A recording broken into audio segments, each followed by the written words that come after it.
Hello. Wasn't working great. Okay, there we go. I hear you. So, yeah. Oh, my audio is playing on my phone. Great. Uh, Sorry about that. I am streaming from my brother's guest room. I'm watching his dog. So we're doing things a little bit different. Also, I don't have my stories in front of me. So I'm just gonna kind of wing it. Anyways, let's get some music going.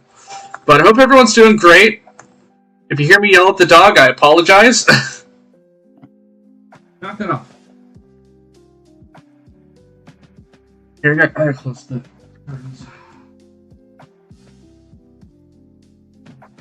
So I hope everyone's having a good day, a good Saturday. I've been at my brother's place for most of the day. So who's with me on the call? Go ahead and introduce yourself. Am I the only one? Yeah, you're the only one, at least for now. It's an echo. And of course, I don't have headphones. I don't have a lot of the things I normally have. So I'm kind of. Oh, your dog's saying too nice. I don't have a lot of the things I would normally have because I'm used to just having them. So, anyways, welcome to Con Story Roulette. If you've never been on here before, stop. If you've never been on here before, we spin a wheel, get a prompt, and tell a con story related to that prompt. As I said, normally I have this, got Neptunia Rebirth one on Switch. Nice. Normally I have a big spreadsheet in front of me with all sorts of con stories because I've been going to cons since 2009. And I don't have it right now, so I'm going to kind of just wing it. So before we begin, I'm going to go ahead and shuffle this. 1, 2, 3. It is now shuffled. So, Firearm, go ahead and introduce yourself. I'm Firearm. I've been going to con since, well, technically 2000, but I had no idea what I was doing back then. So, my first real con was ASA 2003.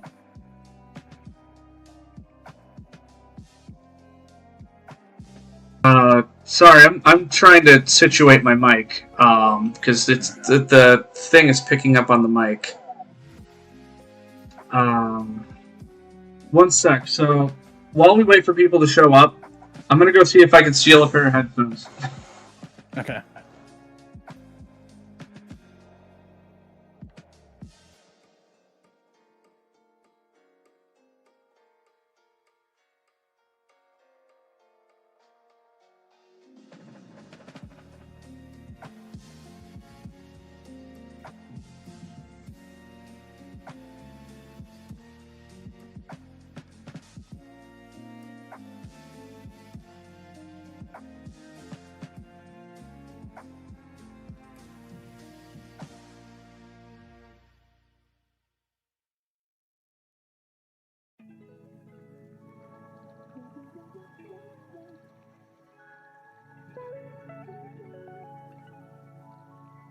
Okay, I'm gonna go text my brother really quick. Yeah, no, that's on me. The speaker is catching on my mic. So instead, I'm gonna lower the volume. And I'm gonna text my brother and see if long shot. Do you have a spare pair of headphones you can use? Hopefully he responds. He's hanging out with friends. They're doing like a LAN party of some kind. So, Firearm, try talking. We'll see if it picks up on the mic. Alright, we'll see. Okay, good. It doesn't. Cool, we fixed it. Fixed it by lowering the volume on my laptop speakers. The nice thing is, my brother has a big curved monitor in this guest room. So I've got my laptop and I've got a big curved monitor. And I have stream on my phone. So, but I mean, it's fine. He was cool with me streaming from here. He gets it. So, anyways, give it a couple more minutes. We'll see who else shows up, if anyone. Kate was interested. John might show up later. Not John Kalahari. Oh. The cat's in the litter box. So yeah, if you hear noises in the background, there's a dog and a cat in here. Oh no, wait, that won't be decided till like 10:30. Never mind. Like whether or not I have to commit Sudoku tonight. Oh no. Yeah. I had a really bad day in J Sports, and well, let's see how the American teams do today. Oof. Yeah. Also waiting on my brother to text back. See.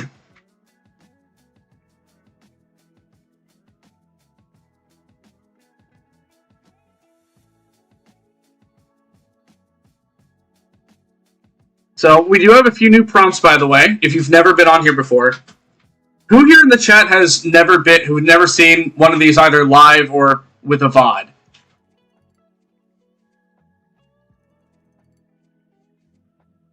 Because we do have some new prompts, partially because of how things went last time.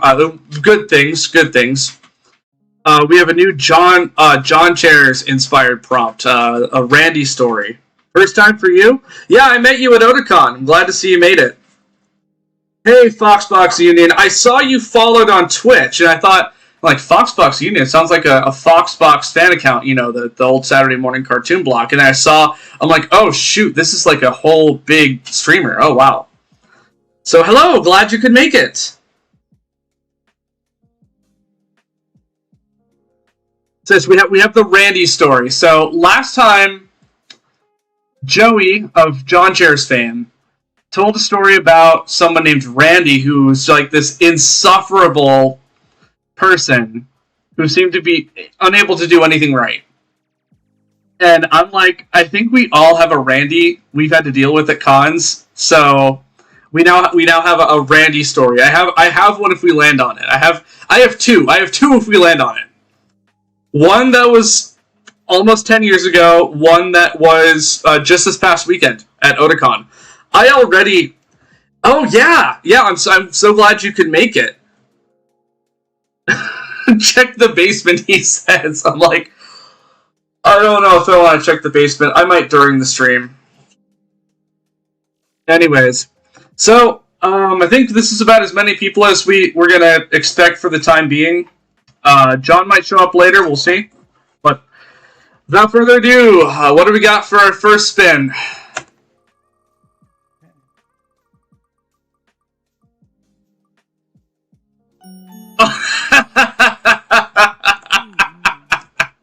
The classic fire alarm story. Fire alarm, why don't we start with you?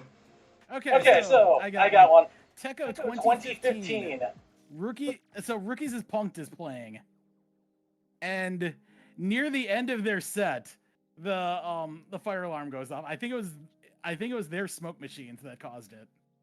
Oh my god. You know, we all had to go outside, and I was trying to get my stuff aside too, so it really threw me off. However, while I was out, there is a place in downtown Pittsburgh. I don't know if it's still standing, but it was called the Quickie Mart, spelled exactly the same way The Simpsons. Amazing. And I got some snacks there before I went going back into the con center. That's amazing. Yeah, firearm and a fire alarm story, yes. If you've gone to at least 5 conventions, you have at least one fire alarm story. I have so many. So, the one that comes to mind is... Sorry, she's wigging out about a light on the wall. But... So, this was OhioCon 2023. There was a voice actor panel with, like, Barry Andel. Honestly, Barry is the only person I could think of from that panel. But anyways, all of a sudden, the panel's about to start. Fire alarm goes off. It's like 1 in the afternoon on a Saturday. And we're all massive. They had the big ballroom. You could fit like 500 people in that ballroom, and it was a pretty full room. So all of a sudden, we're all leaving the venue, and then like near the end of the staircase, the big staircase in the convention center, so a staff member is yelling, false alarm, go back, go back. And we're all confused, and I'm starting to shout, everything's okay, go back. So, thankfully it only shaved off like 10-15 minutes from the panel, but yeah, that's the first fire alarm story that comes to mind. I also have that one on video. I would share it if I had it in front of me, because I marked down if I have a video or a picture to go with a con story, but I don't have those right now. So maybe next time I tell the story. But anyways, fire alarm story is always a classic. So we'll go ahead and spin to win. Oh god, free space. Okay.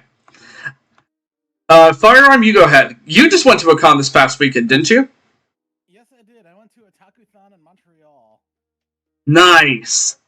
So, go ahead and share your story. I'm going to check the basement and hope for a pair of headphones. So, this past weekend, I went to Otakuthon because Spire was playing there. They're my favorite band.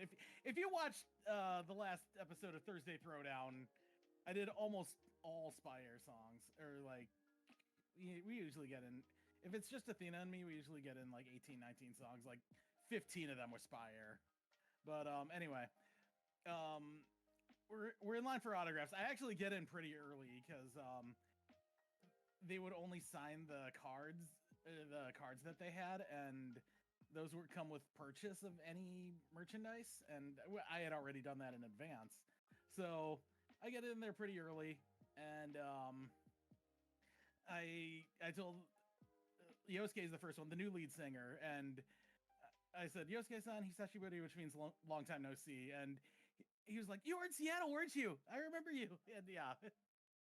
And then the rest of the band was like, oh yeah, we remember you. So I was wearing my hockey jersey. By the time they were done with autographs, I had already switched to my baseball jersey, and I was talking with other fans nearby. But yeah, You're not going to believe what I just found in the basement. You found headset. I found iPod earbuds. Oh shit! We're going old school. If that doesn't work, I found a backup pair. It looks kind of sketchy. Oh, they're Bose. They're Bose, and they might fit better, but I don't know. They look kind of grody. The iPod ones actually look okay. So, one sec. Let me get this untangled. They at least don't look super grody. So, you went to Otakon this weekend, didn't you? yeah, I went to Otakon this past weekend. Poe in the chat, I met Poe, and I thought that was awesome. Yeah. So, apologies for the technical difficulties. Again, I'm used to having a bunch of stuff here, and I'm not at my home office.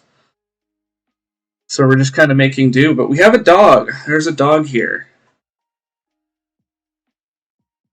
Gosh, I'm getting it's all tangled up. If any of you have had an iPod, a pair of like iPod earbuds, you know what I'm talking about. Just it's a very specific kind of cable that gets tangled up a certain way. One sec. Please.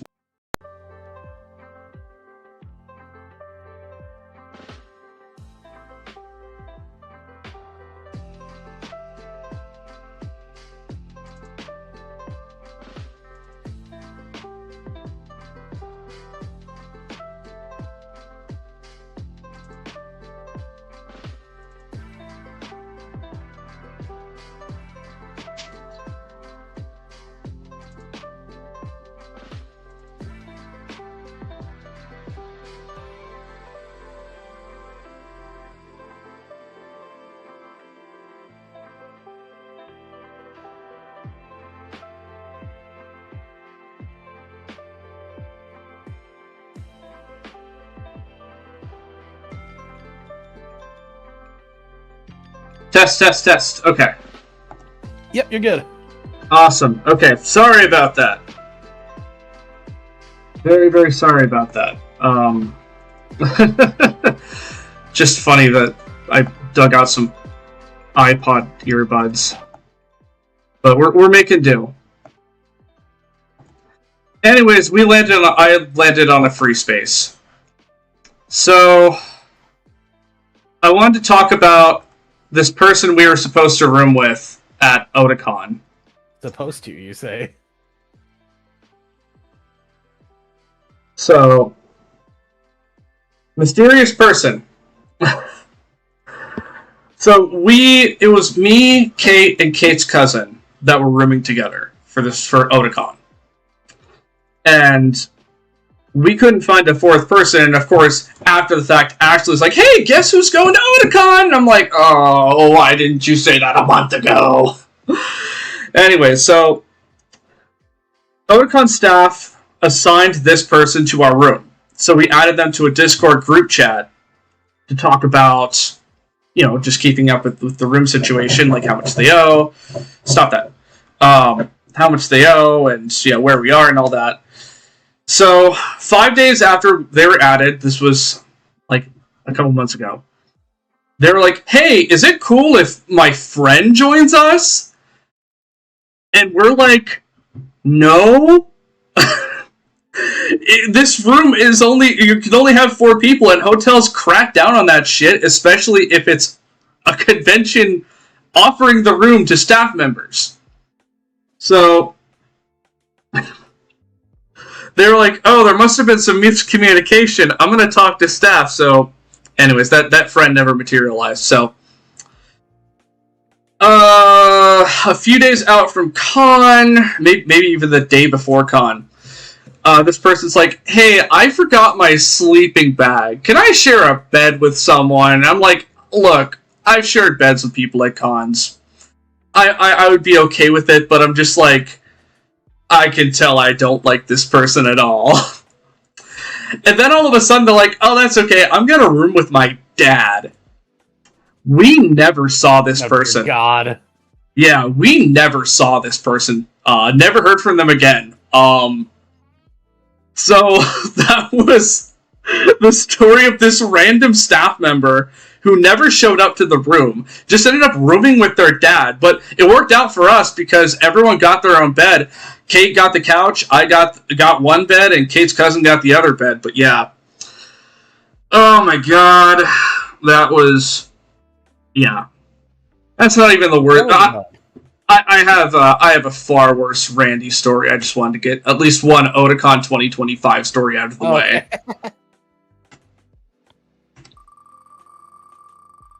There's one that's completely nuts. I'll see if I can get to it. Con Crunch story. Alright, Firearm, what's your Con Crunch story? God, I don't even remember, like... I don't remember, like, any time that I was, like, super pressed for doing stuff. I do have one story. Okay, can I do something that's like something crunch related, but not related to a con? Like the con ate into the time I could do this. Oh god. Thing. Yeah, go ahead. Yeah. So, okay, Anime Detour. Was it 04? No, it was 04. It had to have been 04 because okay, so I had a lab report that I had to do. However, I had Anime Detour that weekend. Okay. And so I didn't get to it till, let's say, Sunday night. And it's like, I got to do this. But wait, there's a new episode of Full Metal Alchemist out. Guess which episode it is? It's the episode where Hughes dies. Yes. Oh my god. Yeah, and I had to write a lab report after that. Oh my god. And that's when it was new. Yep, FMAO 3. Oh my god. Gosh. So at least I could, yeah. Con Crunch. Where do I even begin? I have a history with Con Crunch. Oh dear god. Yeah. You know what? It was MatsuruCon 2016 when I was doing my Haruko cosplay, when I was making that. Now, I did get started on it like 6 weeks in advance. I taught myself how to sew. I got the materials. I figured out how to modify a pattern. This was all in the span of 6 weeks. So at the very last minute, I had to get this guitar painted. I made a guitar out of cardboard. I got the specifications for Haruko's exact guitar for bass. And I made it, and it was the night of that I had to go to Firearms House and pick it up because I just painted it. Oh, that's right. Yeah, you had to dry it at my place. Yeah, so I went and picked it up and went and got my badge. But that's the first con crunch story that comes to mind. The sewing was done. I'm very proud of myself. I learned how to sew that freaking quickly. Also, I apologize. I realized I had the gain turned up on the mic because normally I have a $400 microphone, and it needs to have the gain up. But this one doesn't because it's a crappy laptop mic. So, but anyways, that's my con crunch story. That's one of many. One of many. Next up. Ooh, digital cons. So during the COVID years. Usually. Firearm, do we have a digital con story? Oh, I didn't do much of it, but I remember at ASIN, I think it was ASIN 2020. They built the entire con grounds in Minecraft. Yeah. Yeah, the convention center, the hotel, yeah. That's incredible. The hotel where they have the panels and the surrounding hotels, yeah. That's actually amazing. Are we dropping frames? Oh, no, it was just my mic was unmuted but had no signal. Yeah, how are you dropping frames on a radio-only broadcast? No, we're not dropping frames. It was a notice that my mic was on but didn't have any signal. So okay. That's amazing. We were just talking in the Otakon server about doing a VR chat Otakon. And remaking the Walter E. Washington Convention Center in VR chat, because then we could cosplay by having the actual avatars. That is cool that it was made in Minecraft. That's awesome. I went to a few digital cons during the COVID days. The one that stands out the most by far is CVCon 2020. So it was run by a couple of people from Ohio. For those who don't know, I live in Ohio. And they were like putting this together really fast.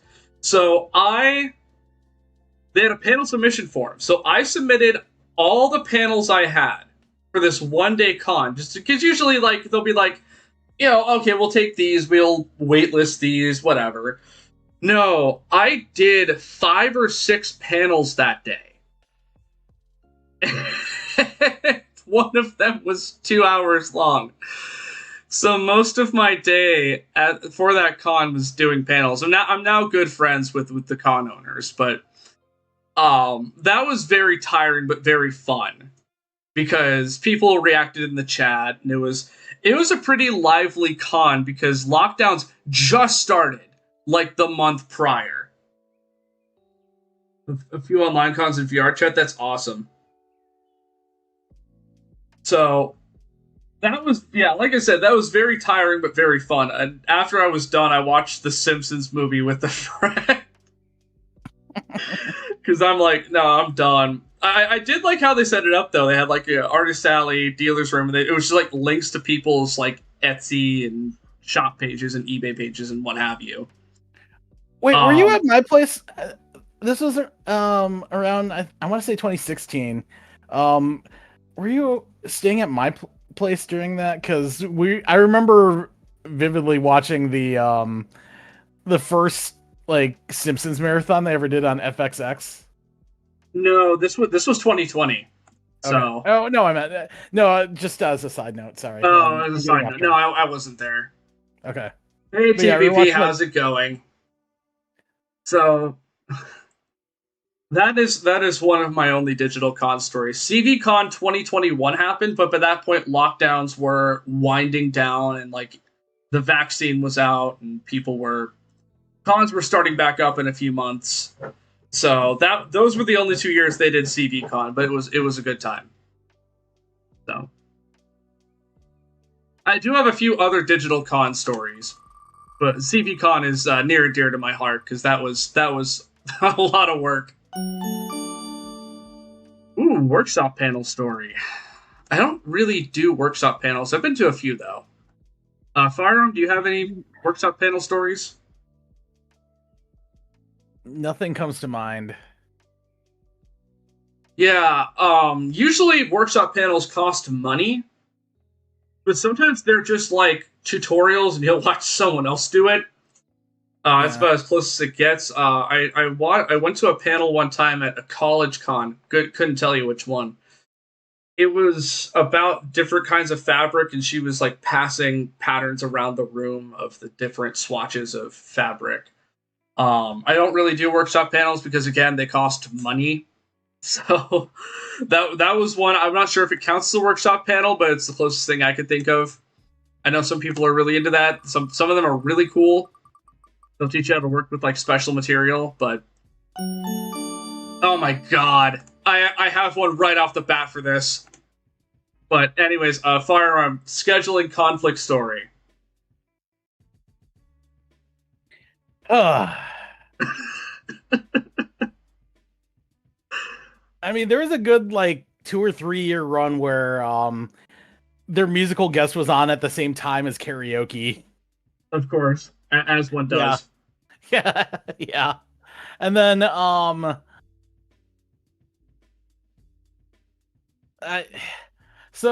also there was also this year at ASEN, things worked out, but my metaphor photo shoot was right before karaoke. Oh god. And well, everything went fine and I was able to sign up for my song, but I was completely out of breath by the time and I was doing Seventh Moon as well. Like, one does not do Firebomber when they're that tired. Yeah. Hey Miko, hope you're doing well. Hey, Miko. Oh. So this one's a little bit back to back because they're related. I have 2 stories for this. So flashback to MatsuriCon 2014. So I'm known for doing One Piece panels. I have done at least three different ones. 2 of them I still do. But anyways, I had a One Piece panel, MatsuriCon 2014. It was like Saturday afternoon. What was scheduled at the same time? The One Piece photo shoot.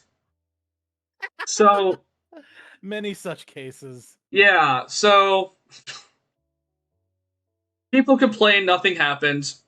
So I'm doing my panel. About halfway through, all of a sudden, this small army of One Piece cosplayers storms the panel room and stands in the back. And like, I stopped what I was doing to watch them all come in.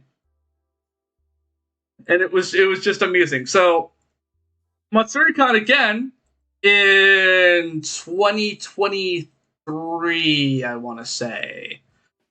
Yeah, it was 2023 because I had a One Piece panel at the same time as the One Piece photo shoot. This time, enough people complained that they moved the One Piece photo shoot to later because they all wanted to go to that panel. This was like late morning, early afternoon. What sucked though was I had that VIP autograph session and had to leave early because they couldn't move my panel. But I got a good amount of autographs. Unfortunately, I did not get Kirk Thornton. His line, despite it only being like 100 people in that room, Kirk Thornton was inaccessible. His line was always long, no matter how long I waited. I'm like, oh, okay, I'll just meet so-and-so and come back to it. But anyways, it was a good panel. Panel went well, but yeah, that was another One Piece scheduling conflict. Allegra Clark was hosting a panel right before she was signing for autographs for this past Otakon. I managed to attend the panel and get to her signing line as the last person before the hard cap. That's wild. I thought the cat was playing with the chair, but that's wild. Yeah, unfortunately, I only got to meet one guest Otakon weekend because as soon as the Japanese VIP autographs, stop that. As soon as the Japanese VIP or not VIP, the Japanese autographs open up, gone within seconds, like literal seconds. So unfortunately, I did not get to meet Nobutoshi Kanna, but I did get to see him in person. I went to his Q&A panel, and that was fun. Yep. So, yeah. Again, there's so many stories I have involving a lot of these things, like scheduling conflicts. I'm trying to think. Has Nobutoshi Kanna been in something recently? Probably. I mainly know him for Knuckles and Guts. Oh, Knuckles and Guts. I know mostly as one Toski from Fushigi Yugi and two the non-singing voice of Basara in Macross 7. That's amazing. Okay, formal dance story. I have one I'm not allowed to tell, and I have one I can totally tell. Have you ever been to the formal? No, I haven't. Okay. So what was fun about back in 2012 to 2017, I cosplayed Sanji from One Piece. So by default, I was in formal wear. So I could go to the formal if I wanted to. And I remember one time I went to the formal, I want to say it was MatsuriCon 2016. We played a game called Snowball, where we would dance with a partner, and then we break. So the host would say Snowball and break away. And at one point, I was dancing with the Führer King Bradley cosplay. Oh, that was fun. They were playing Skyfall in the background. So that was that was, I think, the last time I went to a formal. What was that? But good times. I didn't really go to the formal a ton. I didn't really have a reason to. All right, next up. Oh no! Cosplay rule violation story. Oh no! Oh shit. So little tidbit, just as a note about Otakon this past year. Literal days before the con, there was a rule update that you could not be shirtless for your cosplay, man or woman. So if you were cosplaying Kamina, you had 2 days to figure out what you were going to do. Or Ace, or so many other shirtless characters. Captain Underpants, I've never seen that, but he's shirtless. You couldn't even cover up your nipples with Band-Aids like you can at the Greater Columbus Convention Center. But so that was fun. That was a rule violation. I still saw people cosplaying shirtless, but God, I just want to throw that out there before we tell stories. But anyways, Firearm, have you what rule violations have you seen at cons? I have one that's really good. I know we've told it before, but it's so good. I mean, you can't go wrong with the meme pools acting too much with their guns in the GM Rensen. Oh my god. Gosh, remember when Deadpool cosplayers were everywhere? That was a time. Yeah. Most of them use it as an excuse to act like shitheads. Yeah. God, and there was always that Tea Time with Deadpool panel. I'd never been to one, but I heard there was like they're really mixed. Either they were really good or they were awful. Yeah. But I remember that time they took up the entire food court after hours. I heard about that. I didn't see it, but I heard about it. So I remember this cosplayer well. This was at OhioCon one year. It was in the last 5 years or so. Before this shit hit the fan, but I think after COVID. So there was a either PD Piranha or Piranha Plant cosplayer with like full on makeup, body paint, the whole 9 yards. Little did anyone know, she was topless. Oh. I did not know this until Jen told me. Because they were asked to leave. That was so wild, because legitimately you could not tell. So that is the first thing that comes to mind with cosplay rule violation. So yeah, topless PD Piranha. I'm pretty sure it was PD Piranha. Yeah, if you've got stories and you can put them in the chat, I'll read them. Just please keep them PG-13. Non-anime. Ooh. Non-anime / comic book / gaming convention story. Oh. I guess Pop Culture Con counts. Because I just went to one. I do have a story. So like Pop Culture Con, Car Con. I prefer if you don't talk about adult conventions. I know they exist. If you do talk about it, keep it PG-13. But yeah, I thought of a good one. Okay, this just makes me wish I took that one 2-day job. It was like a part-time job setting up and tearing down at the Ohio State Fairgrounds for the it was for like a cat convention. Oh, there you go. I kind of regret not taking that job now. But the thing is, I was on unemployment at the time, and it wouldn't have I wouldn't have made any more than unemployment would have paid me. But yeah, but I've got a full-time job now, so Yay. not full-time, but you know. Right, I get what you mean. Yeah. I attended a panel for a friend's dad's book about the Baltimore Colts back when I was in high school. Oh, nice. Oh. That's Poe in chat. Yeah. So, I went to PopCon Indy last month, or 2 months ago. It was like the end of June. Ryan really wanted to go. And so I'm like, Ryan, I will take you only if you pay for gas. Because there was one guest I had my eyes on. JB Blonde. So that was like my one request. Ryan spent way too much money. I talked about it on stream. Ryan spent like $700, more than that. I brought like $150 cash. Because all I wanted to do was meet JB Blonde.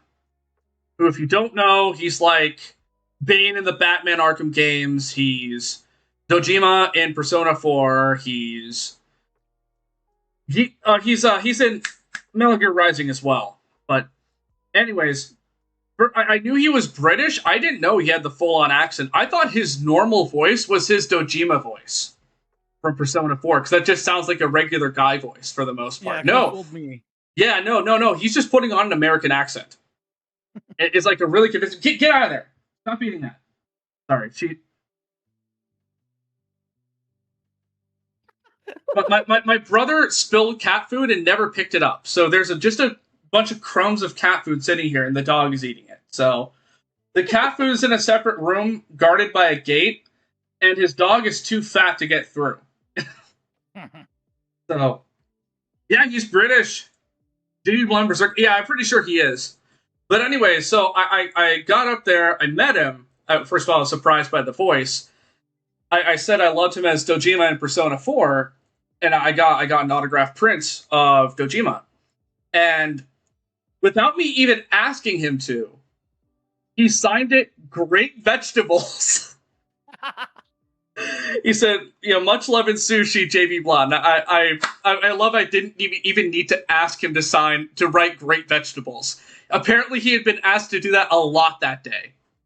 So, yeah, I have that autograph. Stop eating that.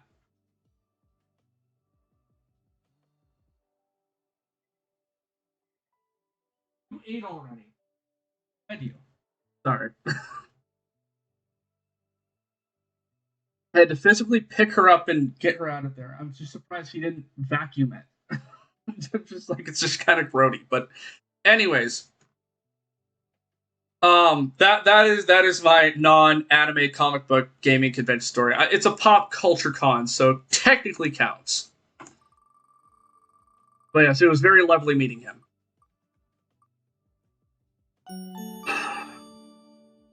Drunk story, either you or somebody else, please keep it PG-13. I cannot stress that enough. We all have a drunk story.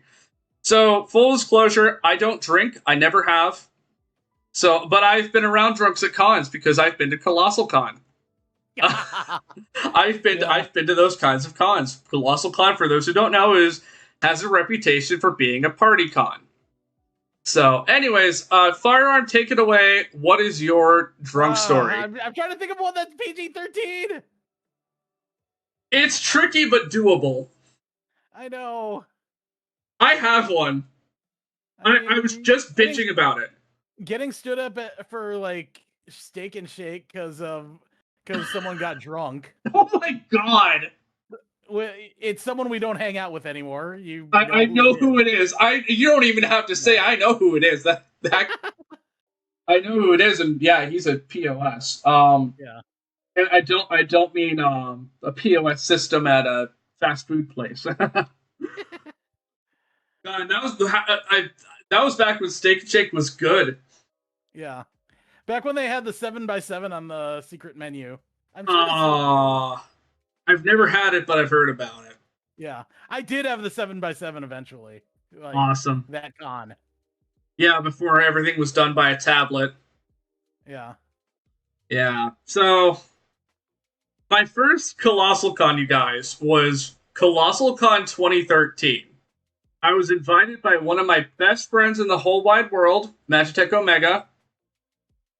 And I thought, hey, one more con to add to my growing list of cons I'm going to. Because I had Ohio Con and Matsuri Con by that point. So, and this is before any of the Colossals existed. It was just this Colossal Con. Now it's called Colossal Con Prime. But, so, I go. We had a room at the Kalahari back when it was easy to get. When you weren't playing Digital Thunderdome to get a room. So, let's call this guy Steve.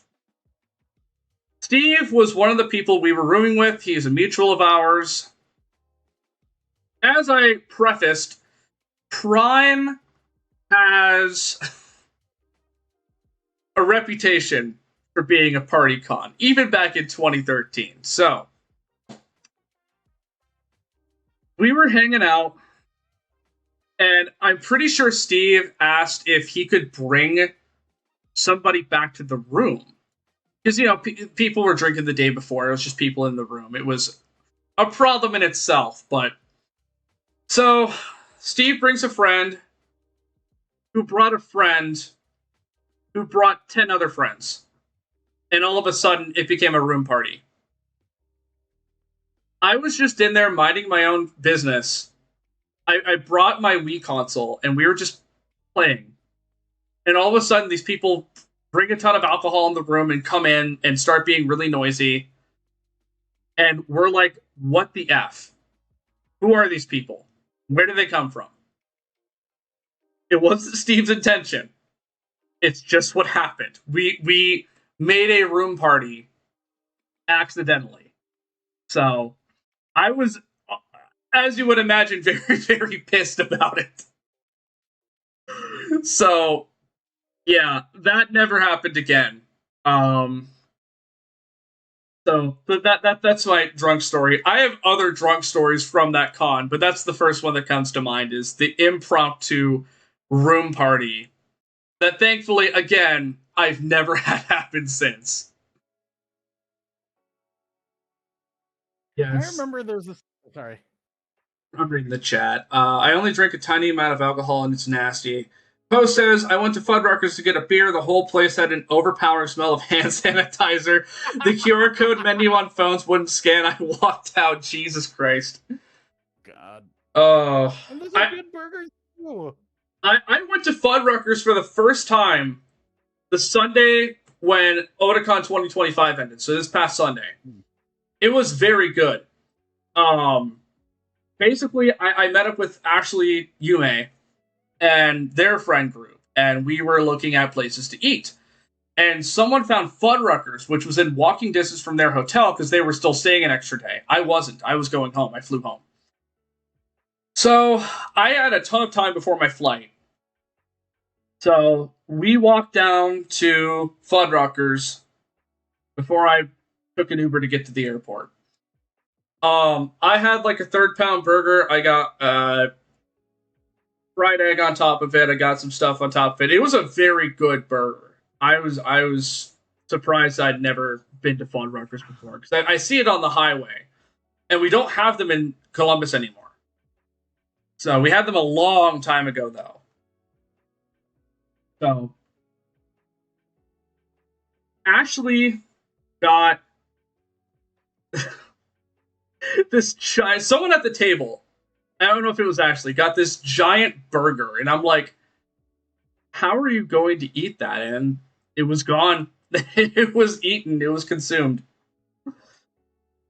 So yeah, Fuddruckers was a good experience. So yeah, I definitely recommend them. If the QR code's working. Yeah, if the QR codes are working, definitely go for it. Farthest you have traveled for a convention. Firearm, how far have you traveled to go to a con?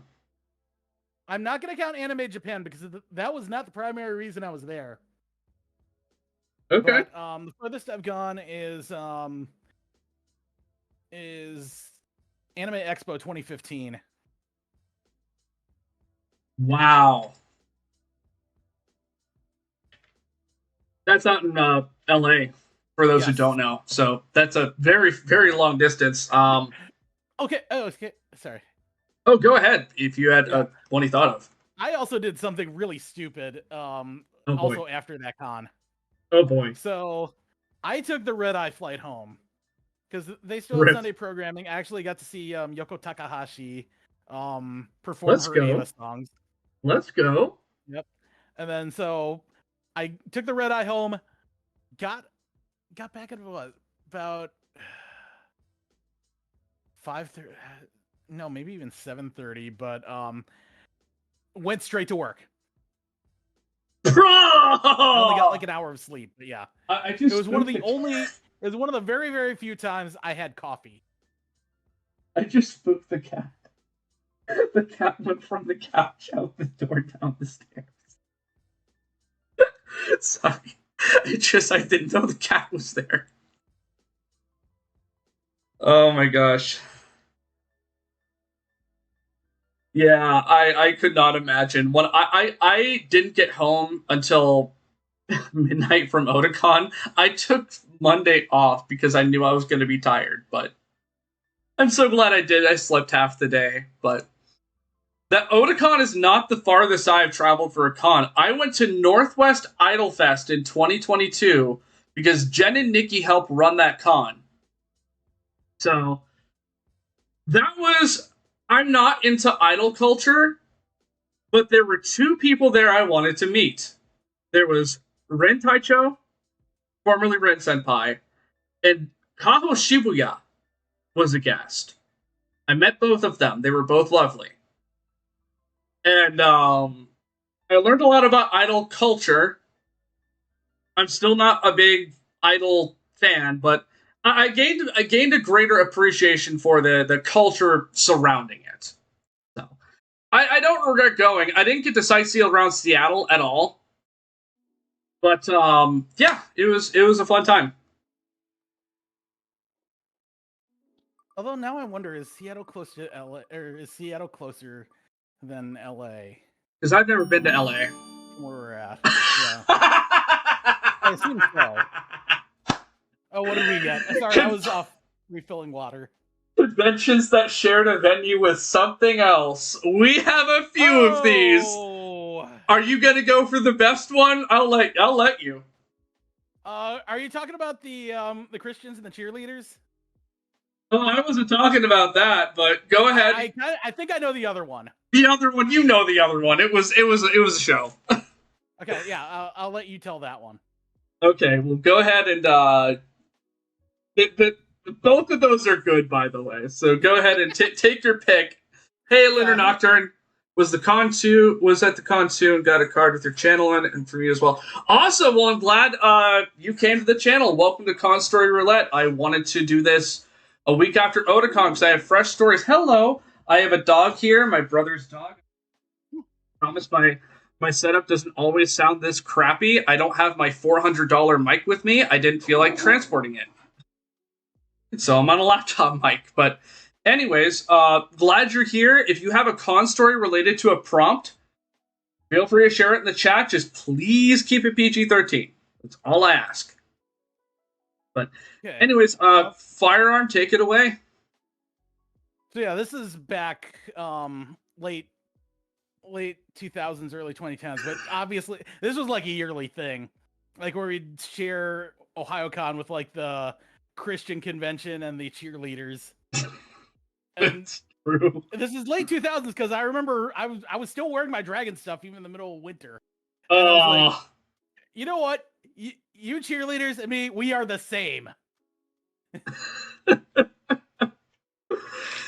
That's amazing.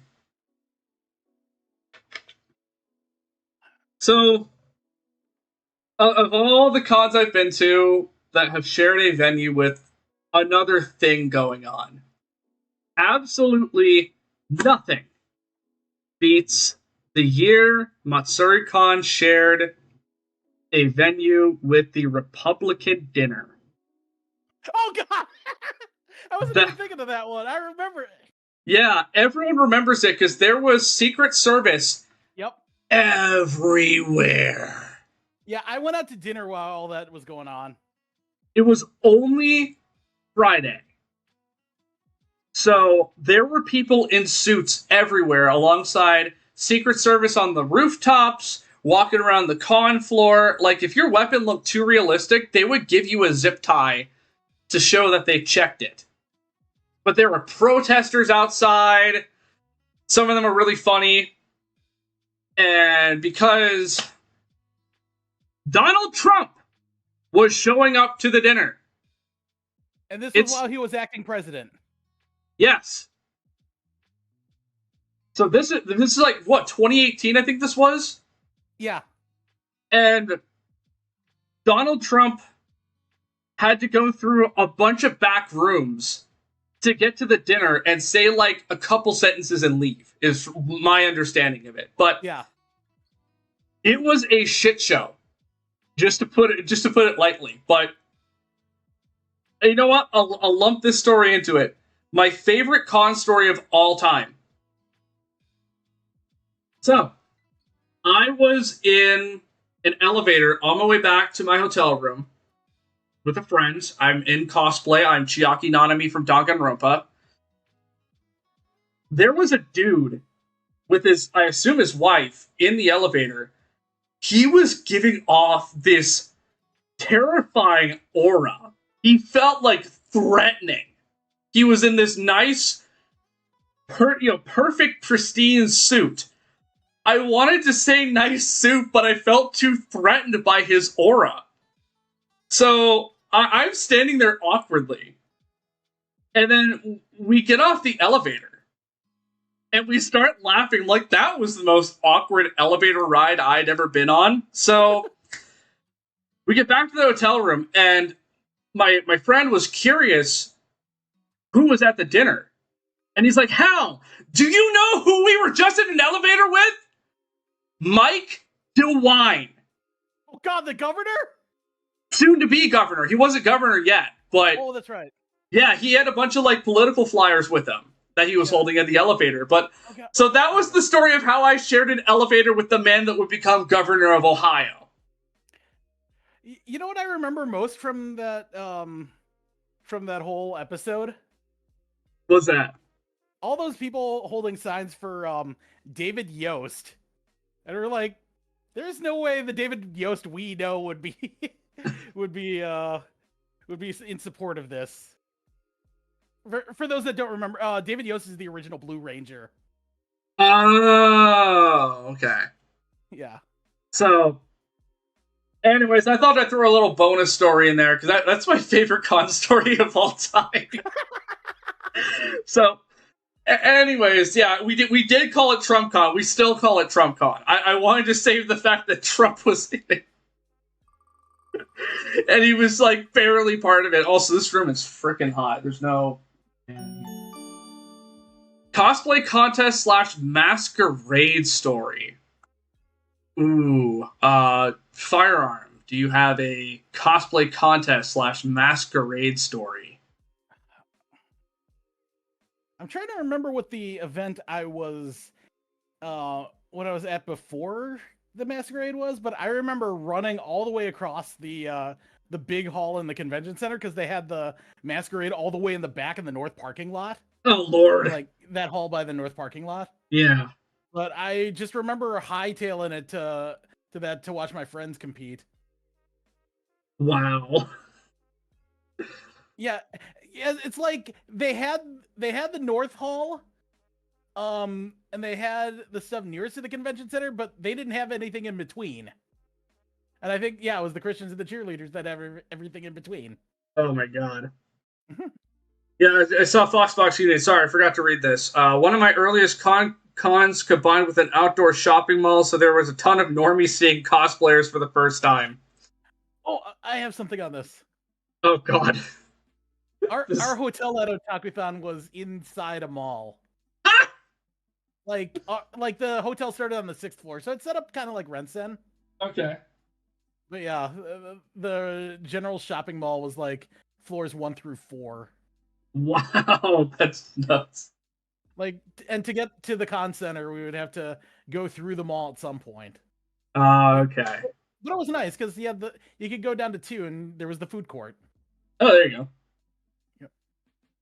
Because we did not take. Oh, sorry. No, go ahead.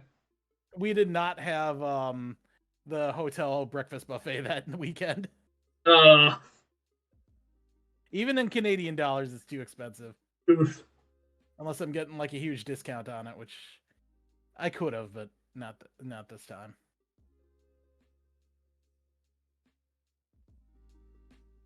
Sorry, I realized that the music was too low. But so I'm going to be honest. I don't usually hit up the contest or masquerade, so I can't really think of any good stories off the top of my head, other than I went to ZipCon 2017 and was just a walk-on because I think I had a friend doing a thing, so I just went up. I'm like, hey, they're doing walk-ons. I'm HalKozy today with my prop bass guitar, so I just went up, did a few poses, and left, and that was fun.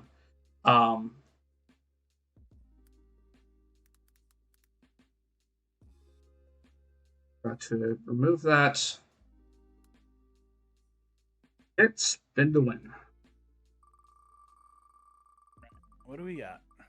All right, what's this one? Dealer's room find or purchase. What's a good dealer's room find or purchase you've had in your experience? I mean, admittedly, like last year at MatsuruCon, Hell's Paradise merchandise is kind of rare. Like that series is not popular. I was able to get a wall scroll, and I got it signed by Jordan Dash Cruz. Of course, this year I'm gonna get it signed by Jill Harris as well. Nice. Yeah. I'm trying to think of some other like really, really good ones. I also got a Tekkaman Blade model kit. Oh, that's what's up. Yeah, and if you've probably seen the box if you've been to my house lately. It's huge. It's much bigger than the Gundam ones. But I don't think I have bigger, like assembled. Yeah, because I mainly know that character from Tatsunoko versus Capcom, of course. Oh yeah. But oh yeah, my main team is Tekkaman Blade and Zero. I assumed Zero was your secondary. Zero was so good. Yeah, anything Mega Man X. Of course. And Zero was by far the best character in the game, so. So, Otakon this past weekend, I was browsing the dealer's room. I mostly look for stuff for other people. I'm gonna be honest. I only spent like $300 on just stuff, not counting food. Food I spent a lot on, but one thing stood out to me.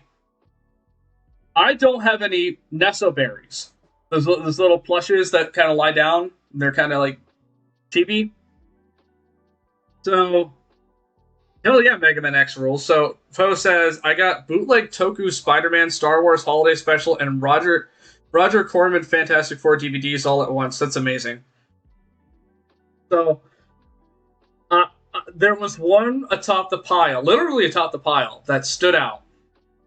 Leonardo watch from Kekai Sensen, aka Blood Blockade Battlefront. It was $49. I needed it. Damn. So right now it is on my couch in my office. So that was my one of my latest purchases from the dealer's room, because I'd never seen it before. And speaking of things that are unpopular, that anime did not catch on in America. It blew up in Japan. Japan loved it. In America, nobody freaking watched it. Was it on Amazon? No, it was on Funimation. It was on, because it got a simuldub and everything. And for those who don't know, because I get asked this a lot, my favorite dub of all time is Kekai Sensen. It's a fantastic dub. I saw Aaron Dismuke, who plays Leo, at PopCon Indie. And every time I see him, I say, that's my favorite dub. He did such a good job as Leo. But that was my latest grab. But I've seen a lot of interesting things in the dealer's room. A lot of real expensive shit. But yeah, I love Mega Man. Mega Man was a huge part of my middle school years. Ooh, Animal Story. Animal Story, huh? Behind Trigun. Yeah, and that's another reason I'm surprised it didn't take off. The recognition of the guy behind Trigun. But Firearm, what is your Animal Story? I'm trying to think. I know I went to a recent con where one of the dogs was dressed up as Pokemon. Ah, cute. Hold on. I'll send the picture on Discord chat. Yeah, if you have pictures, post it in the chat over here, and I'll show it on stream. Here, give me a second. Nice! First thing that pops up is me saying a Mike looks like an uncircumcised penis. I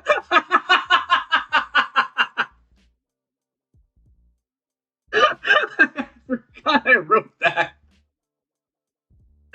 I remember the context too, because I was looking through old messages with John. Alright, it's in the con story roulette planning. Oh, post it in the voice chat so I can pull up on stream. You press the speech bubble button. Oh, there it is. I see it. There you go. We have a ton of good photos. Note the sign on the dog. Service dog, give me space to use heal pulse. That's adorable. I love that. Wasn't there a con story about ducks? Yes, there was. Kate has a con story about ducks. I cannot do that story justice. If Kate comes onto the call, I will let Kate tell the story. People love that story. I will say this right now. Kate has the best con stories because Kate has been staffing Otakon for over a decade and has seen a lot. So, Animal Story. I have a few. Because the last time I think I told the story about the My Hero shoot where it was a cosplaying dog. You know what? I'll tell that story again. So, OhioCon, I want to say 2023. 22 or 23, one of the two. We did a My Hero shoot on Sunday. And among the cosplayers, there was a cosplayer with a service dog that we were allowed to touch. And he was cosplaying Bakugo. So we called him Barkugo. And he was a good boy. I probably shared the picture in here somewhere. Gosh, all these good pictures talking about Brad. A lot of good out of context pictures. I don't know. It's probably in there somewhere, but it was a tiny dog too. But it was Bakugo in his hero costume. But yes, there is a con story about ducks. There's a con story about pigs. There's a con story about obviously dogs. Dogs is the most common. There's a dog story about a pigeon. There's a lot of animal stories that have been shared. That's why I like doing these when I have like a bunch of people, because you get like a super diverse set of experiences. Convention center venue / venue you liked. Firearm, go ahead. Oh, this is very specific to a department, but I loved the first year of Shumatsu-Con. Oh yeah, the Nationwide building in Lewis Center. Yeah. The reason why is the tabletop gaming department got the entire like dining area to themselves. Wow. Like, I mean, you were in the video game room. You passed by it. Yeah, I did. We got that whole thing. I didn't know that you had the whole thing. They were supposed to, so the deal was like after their service was done, they would let us have it. Huh. But they're like, oh, we'll just let you have it the whole day. That's awesome. Especially on the Saturday when it was snowing, and yeah, no one wanted to. Oh my god. Yeah. I have Shumatsu 2015 stories. I will share them at some point, but so this past year, SakaiCon happened. Wait, wouldn't the con's name? Hold on, Bash is saying, wouldn't the con's name translate to Doomsday Con or something? No. No, Shumatsu is weekend. SakaiCon was in April, and it took place in Newark, Ohio. If you don't know where that is, that's okay. It's like 45 minutes east of Columbus. We have local radio hosts on 97.9, David Jimmy, who wrote a parody many years ago of the song, not New York, it's like what, I don't remember the name of the song, but they called it Newark, and it's really funny because it's just about how sorry, how rural Newark is. Sorry. Anyways, the hotel was super pretty. There was like it's like got a lot of nice scenery and trees and all that. So like people were all around the outside doing photo shoots, doing paid photo shoots of just themselves around all the nice scenery. But I rarely went out there because there were people there all the time. Like I'm sure during any other ordinary day, you know, like you're just rooming there, you have family in Newark or whatever. I'm sure it's super chill and you could just go out there and relax. No, not during SakaiCon. But I did like that venue from that standpoint. It was confusing to navigate the hallways to get to your hotel. I figured it out pretty quick, which is saying a lot. I'm bad with directions, but all in all, for the first good. I heard there were people in the ponds. Yeah, probably. And they probably shouldn't have been, but it's an anime con. So also, that hotel had if you paid a little bit extra on your room, you got the breakfast buffet. And it was awesome because I found out how much it costs normally. We saved a lot of money by getting the vouchers. Oh my god.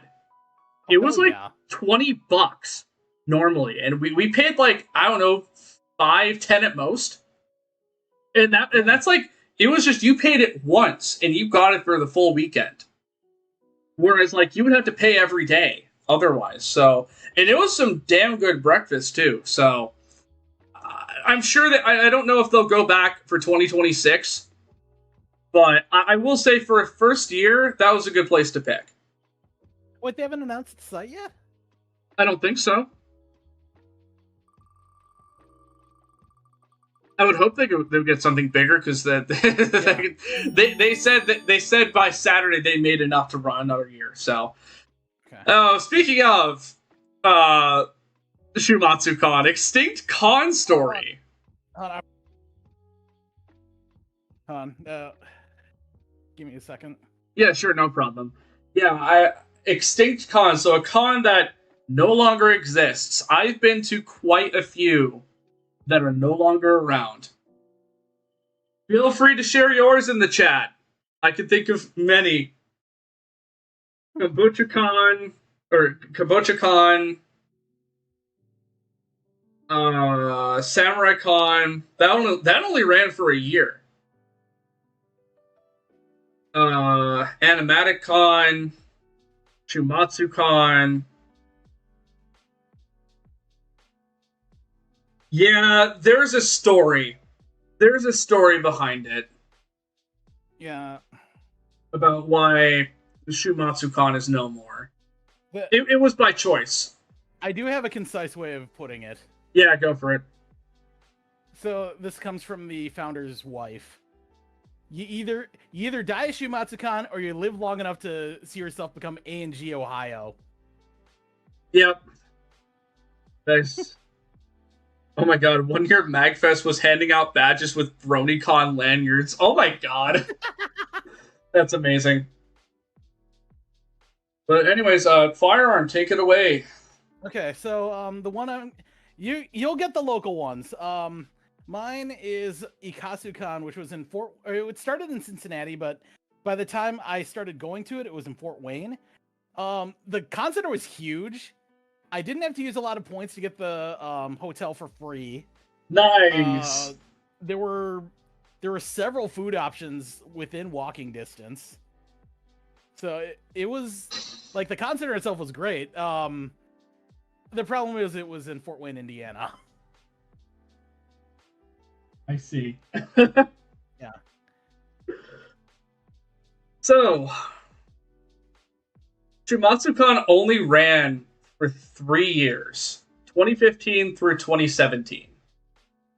So last time I was on stream, I told the story about how I won a Smash tournament and got a free badge. So 2016 is when I got the free badge, and I was hanging out at the con. So I went to Con Karaoke. This was my Brother Man Bill era, where I would, just to mess around, I would just play Brother Man Bill. So Terrible Tim, to celebrate the song getting 1 million views, released an instrumental version. And this is back when phones had aux jacks. So for my song at karaoke, I sang Brother Man Bill. Nobody in the audience had heard the song before. The reactions were fantastic. So, yeah. Many people in the audience. I hope none of you people get killed. In Minecraft. So, that's... I just remembered that happened. Because I was doing the motions, too. The motions that go with the song in the music video. Yeah, they're not hard. He's just standing at, like, a podium. So, that was a lot of fun. Just introducing many people who have never heard Brother Man Bill before to Brother Man Bill. If you haven't heard that song, look it up on YouTube. It's catchy. It's catchy, but that was... It's ancient YouTube lore. It is. And that was my Brother Man Bill era. And things almost as old as YouTube itself. True. Yeah, rest in peace, Terrible Tim. A year after, something like that. Yeah, Terrible Tim passed. Wait, one more thing on Shumatsu Go for 2016. Yeah, go for it. Speaking of karaoke, like they pulled me, the staff pulled me out of tabletop gaming because they're like, "Hey, can you do One Punch Man? We're gonna try to get Max Middleman down there." Oh, no shot! It didn't happen, but yeah. That's amazing. The hero though. That's amazing. So next we've got interactive panel story, game show, etc. I'll count karaoke for this, and that's like how we met. Yes. So if you want to go ahead and tell your interactive panel story. No, Ikazu-kan had some game shows, but I'm trying to narrow it down to one. Yeah, game shows, karaoke. Like, I know they had this thing where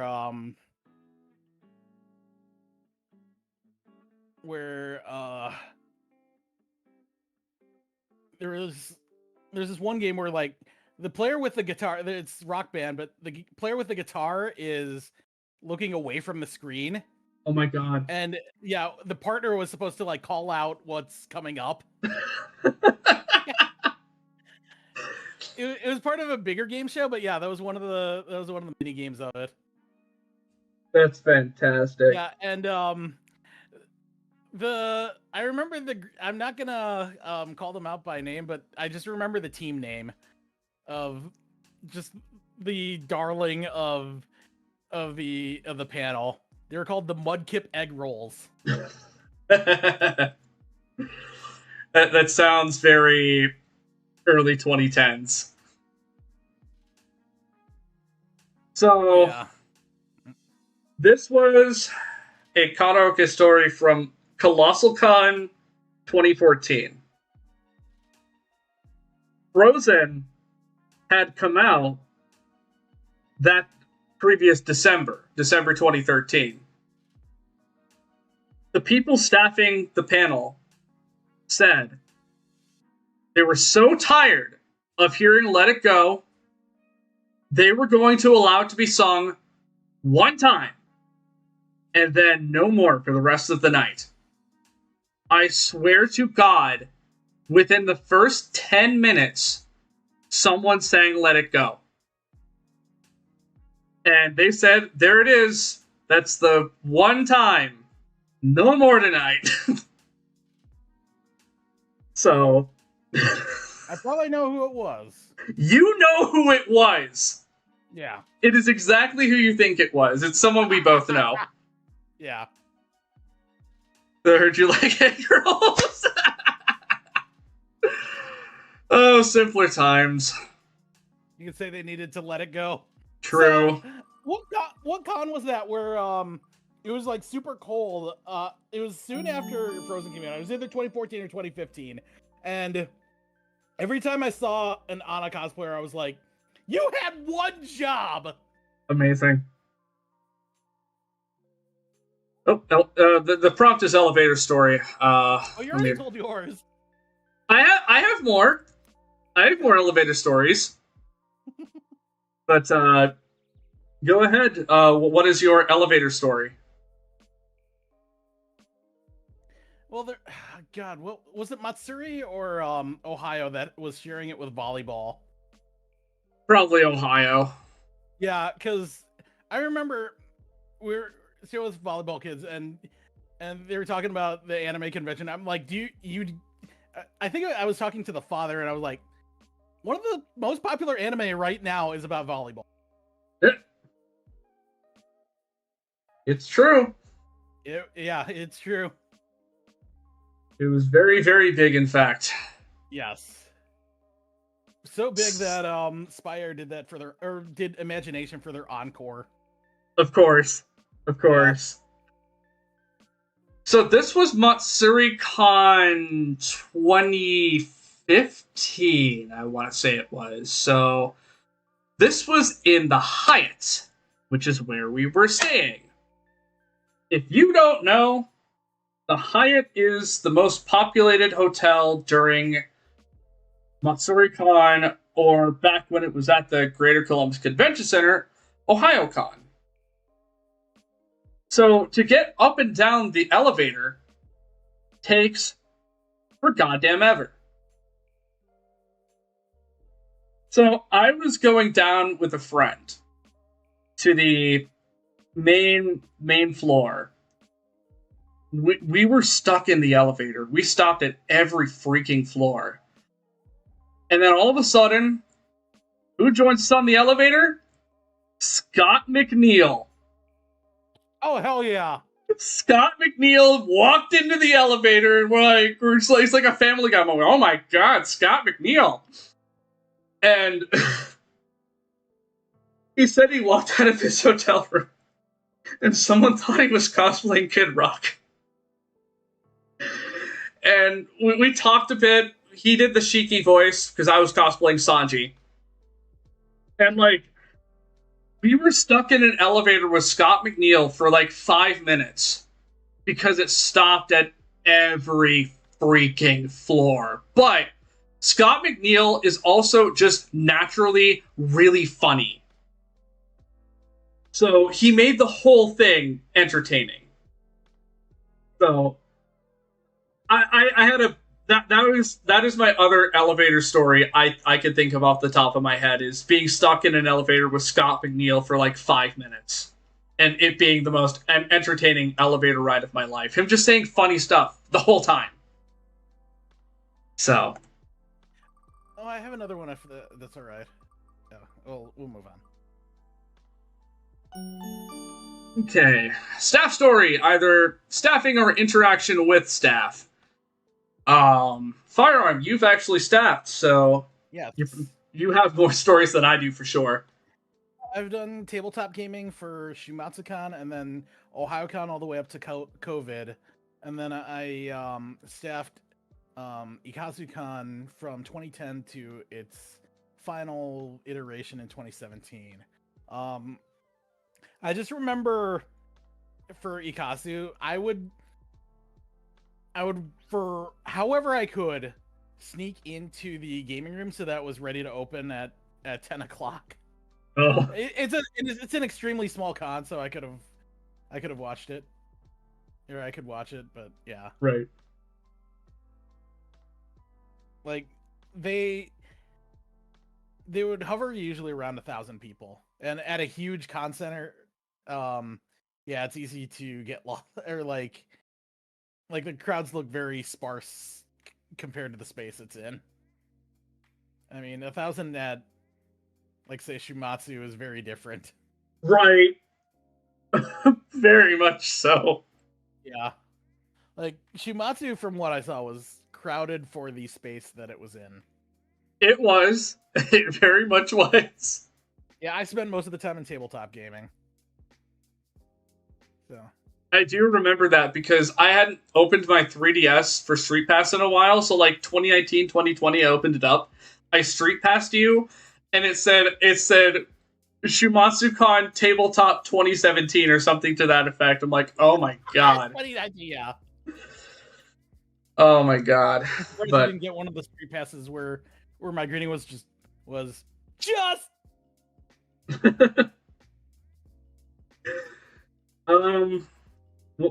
a good staff story? I don't want to say one where I argued with staff. I've had a few of those.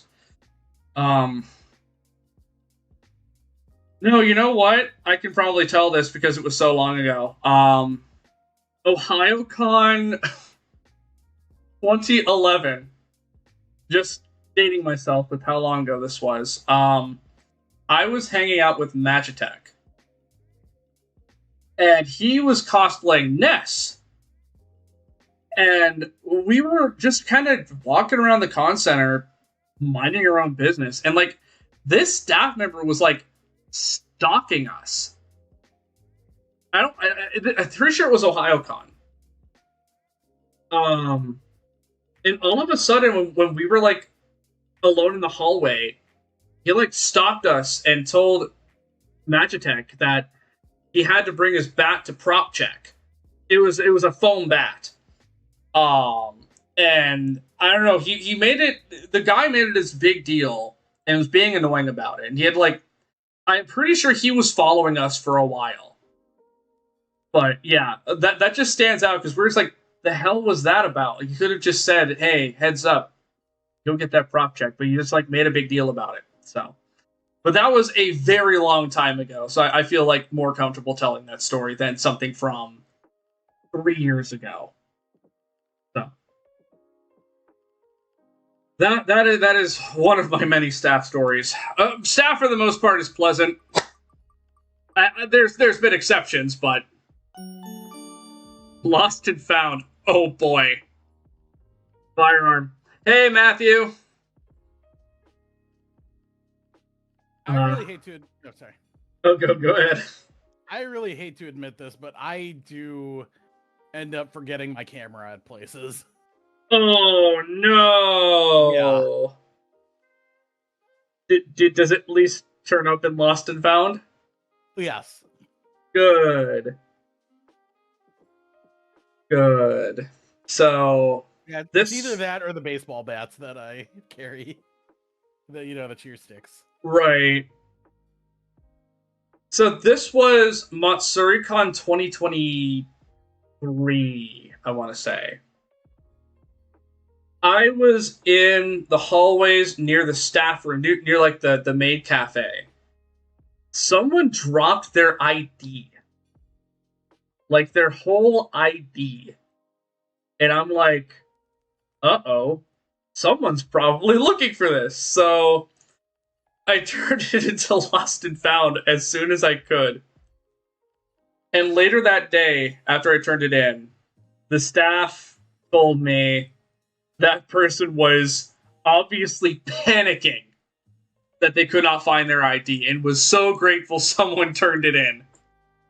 Probably the biggest thing I've ever turned in the Lost and Found was someone losing their ID.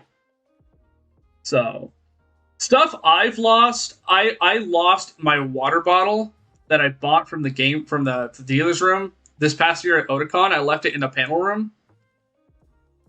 No one turned it into Lost and Found, so there's $25. It seems baseball bats are a bad omen today, says Poe. Matthew said I bought a Cinnamon Toast flavored Kit Kat today, available during Halloween season. Call them Ghost Toast. Ooh, sounds good. Oh.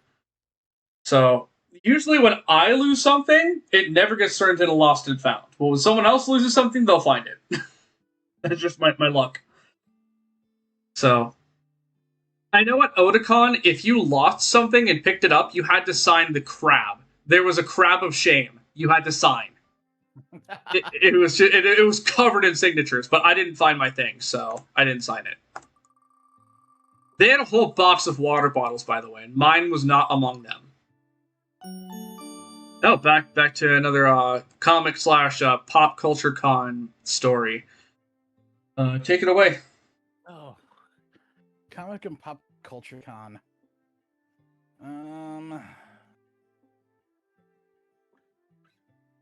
So there's this con in Minneapolis called Convergence. It's usually on July 4th weekend.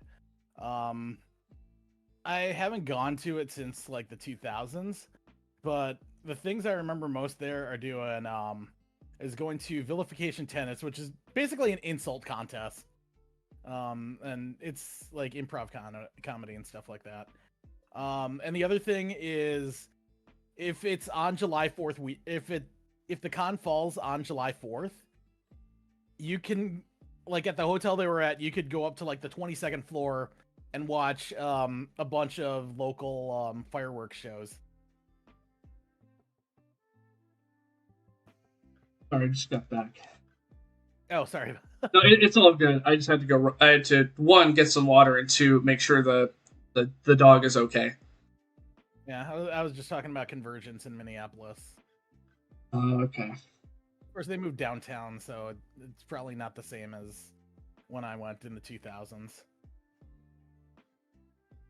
I went to a few comic / pop culture conventions. The one of them I can think of offhand was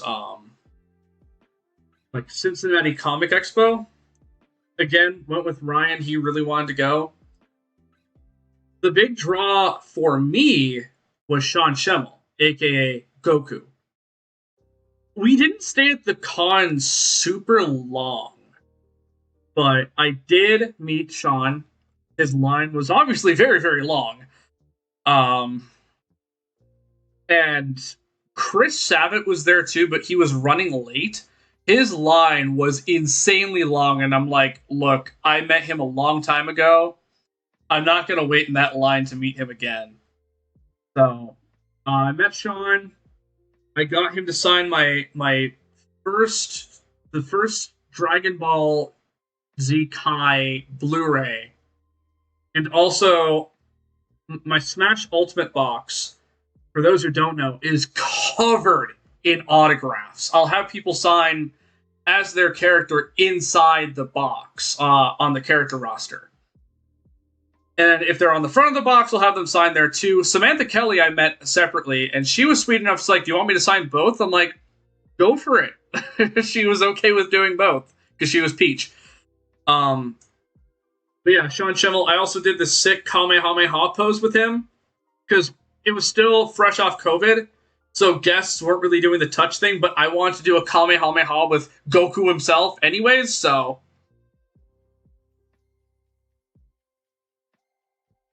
Matthew? What button do we need to push to tell a comic/pop culture story? What do we do to make that music? You just type it in the chat. Just make sure it's PG-13. That's all I ask. Poe says, one time at Baltimore Comic Con, I was cosplaying as Ness, and a kid hugged me out of nowhere. Was surprised, but still kind of sweet. Man, that used to happen all the time back in the day. We called it glomping. That sounds really innocent, though. When I'm talking glomping, I'm talking like people who know better. Oh. Yeah, admittedly, I met my best friend that way back in 2003. That's amazing. Yeah. Oh, PG-13 at most. Don't force your story to be PG-13. Yeah, I went to that damn McDonald's and it was friggin' lit, yo. I got some serious crap going on at McDonald's, you know. Ooh, guest panel story. Guest panel story.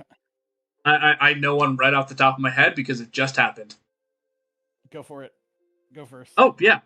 So when I was at PopCon Indy this year, there was a One Piece panel. It was Daniel Ba, who voiced Jinbei, John Gramione, who voiced Mihawk. Mike McFarland was supposed to be there, but health issues, he couldn't make it to the con. So I learned an interesting tidbit from John about how he did his Mihawk voice, how he came up with it. Because he did not audition, Mike cast him. That is just how Mike is. If he thinks someone's good for the role, he will push for it. So he just called John in and showed him a picture of Mihawk and said, here's your character. What voice were you going to use for him? John said he just was watching the Harry Potter movies. They were big at the time. So for Mihawk, he did a non-British Snape voice, and I can't unhear it. It works really well because he thought about how imposing Snape is in Harry Potter and how imposing Mihawk is. So that's how he came up with the voice for Dracula Mihawk or Hawkeye Mihawk. Which is funny because in the other two English dubs, not counting the Indian one, in the Odex dub he has a Spanish accent, and in the 4Kids dub he has a French accent. But he went with the current dub is a non-British Snape. So I thought that was an interesting tidbit. It was a good panel. And then Daniel said, if Jinbei had a catchphrase, it'd be, Luffy, get down from there! So it was a fun panel. It just sucks. It was only 30 minutes, and they didn't know that either. They thought it was the full hour. No, it was 30 minutes, and that was it. So, Firearm, go for it. I would have to go with the Kill la Kill panel at the cast reunion at AX 2015. Oh, that's what's up. Yeah, you had Carrie Karen dressed as Satsuki. You had there was one part where they had the actors do some other role picked at random. Like amazing. You had Sarah Williams, I think it is, who does No. That sounds right. That sounds right. Yep. And I'm trying to remember who Mako was. Oh, I know who that is. Christine Marie Cabanos. I don't know. I meant what voice they had her do. Oh, okay. I'm trying to remember. I don't. But yeah, it was a fun time all around. They showed the outtakes. And yeah, I did actually did run into Carrie after that. And I was wearing my Gamagori jersey, who we had known each other since Matsuri-con the year previous when I had her sign the jersey. Oh, that's amazing.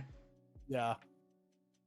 Matthew says, I saw a food display from Ghostbusters, I think the first one, with a bowl of Twinkies, and the man at the display allowed us to have a free Twinkie. We love free food. So, yeah, I've never met Carrie. I didn't get into Berserk until during COVID. So I haven't seen Carrie. I've never met Carrie at all, but if I was going to meet her, I'd get her something, sign something Berserk. Yeah, I can't remember the last time she's been out east. Yeah, God. Yeah. So guest panels are really fun, or they can be. They can be. Yes. So, some voice actors talk a lot. I won't name names. Oh, God. Room party story, please keep it PG-13. I know that's antithetical to some extent of what a room party is, but mine I can keep PG-13 because I only have 2 room party stories and I already told one of them. So you guys get to hear both my room party stories. Hey, kitty. The cat just came up here. Hello. Firearm. Room party story. I just remember ramen, like, a lot of my roommates invited people, over, of course, the ladies as well. And I was basically doing the whole, not tonight, I've got karaoke. I'm getting hyped up for karaoke. So yeah. I spooked the cat. I tend to be lame like that. I'm sure my brother is a lot quieter than I am. Yeah. Because I just I burst out laughing at that, and the cat just bolted. there's like a Velcro thingy attached to the power cord of the laptop, and the cat was kind of playing with it, poking at it, and I went, and the cat just he's I see him. He's just outside the door, but how's the Berserk vid going? My Whitman broke out the Bugs Bunny voice. You did your best Soka voice. Okay. The voice with Male Flanagan told her taking her job. I remember you telling that story, Matthew. Yeah. Alright, so here's my other room party story. Again, I have to... Because it is literally important to the story, at least it gives more context. I don't drink. So, I was invited to a room party with a friend I kind of sort of know. They're on my server, so they're good friends with Jen and Nikki. If they want to make themselves known, they can. I just don't want to, name them. So, anyways, this was Colossal Con East last year. Again, con known for parties. Although East is way more chill than Prime, but yes, very. So I go to the room. I'm carded at the door. All that. And so I go there and I ask my friend, I'm like, what do we do? And he's like, 5. And I'm standing there awkwardly. Like, what the hell does that mean? So, there's no game set up. Well, there was, but there were 2 drunk guys playing, Guilty Gear or something. And there was just, alcohol everywhere, people are chatting, and I'm just sitting here when does the fun begin? It's like that scene in Samurai Jack, when does the magic begin? So I'm hanging out, the one sober person in the room. And at one point, this guy starts shouting he couldn't find his wallet. He checked his bag. He could not find his wallet, and he was super drunk. So the music turns off, the lights come on. He's shouting and accusing people of stealing his wallet. His wallet was in his bag. He was too drunk, and it was too dark for him to see it. So my friend and I took that as our cue to leave. This dude shouting at everyone, accusing people of having stolen his wallet. So that, aside from the impromptu room party I wanted nothing to do with, this was the first and only time I went out of my way to go to a room party, and it is the last. So that is my room party story. You don't drink coffee or tea? I don't drink coffee either. I'll drink tea. I like green tea, but I cannot stand coffee. You can sugar the hell out of it. I cannot stand the bitter taste of coffee. So, you're not alone. Cosplay story: decided to go to McDonald's during the Comic-Con simply because I was dressed as Ronald McDonald. That's wild, man. The downtown Seattle location no longer lets people dine in. Ah. Aww. Wait, can I say something on the while we're talking about fast food mascots? Oh boy, yes. So, Youmacon 2023. Oh boy. Sadly I didn't find any Colonel Sanders cosplayers. I'm like, if you are cosplaying Colonel Sanders, you are in huge trouble. The Hanshin Tigers just won the Japan series. Stay away from rumors.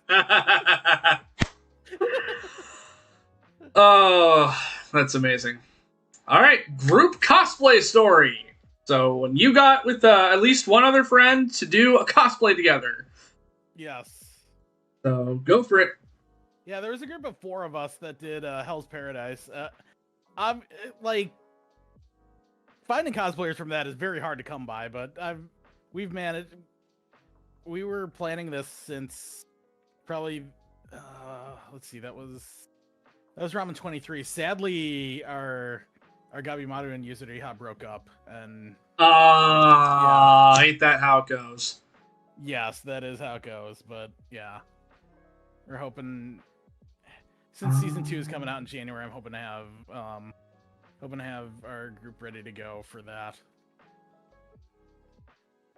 I do have a photo for this. I just gotta find it. MatsuruCon 2022. I have a photo and I love it. I just gotta find it. I know it's around here. Getting warmer, getting warmer. There we are.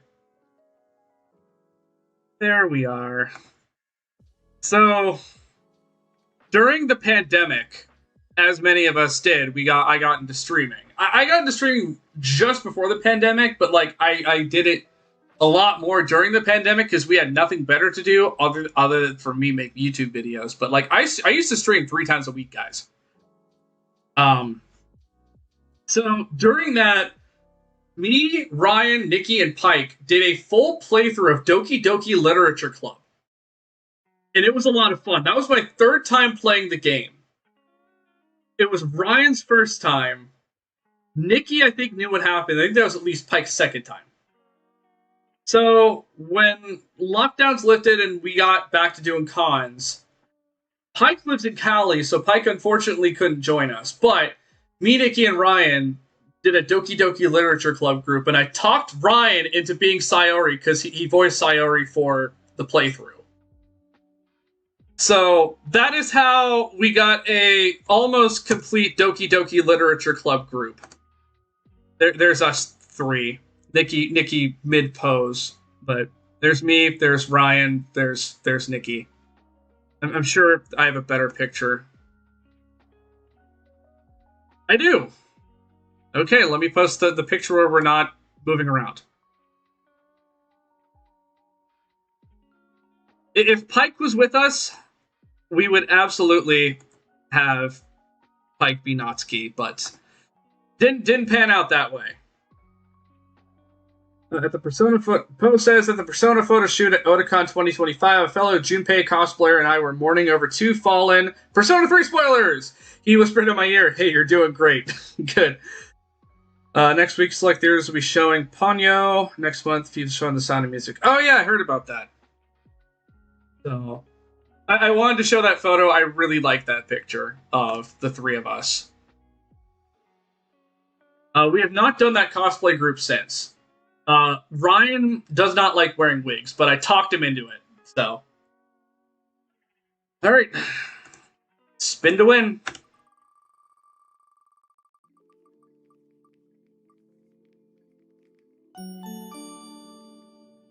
Someone you met once and still think about. Oh, Yeah, I can think of one. go first. Actually, I can think of two, but I told one last time, so I'll switch it up. So this was like MatsuricCon 2012, I want to say. I was playing Smash in the game room, and there was a guy there who didn't know how to play other than the 64 version. And he was super chill, and I was teaching him how to play on a GameCube controller. I think it was Melee or Brawl, one of the two, because 4 wasn't out yet. And I was saying, okay, it does, this is the N64 button, this is what it is on a GameCube controller. And I was like teaching him how to play, and everyone was super chill that I was teaching him how to play. That I never saw the guy since. I hope he has played many more games of Smash Brothers on a GameCube controller.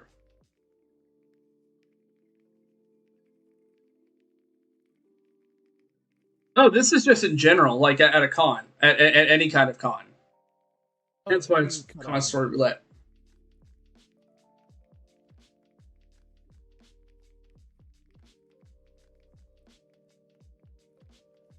I met a guy that dresses Willy Wonka and go to my favorite line from the movie. You get nothing, you lose. Good day, sir. Hey, sir. Good movie. Classic.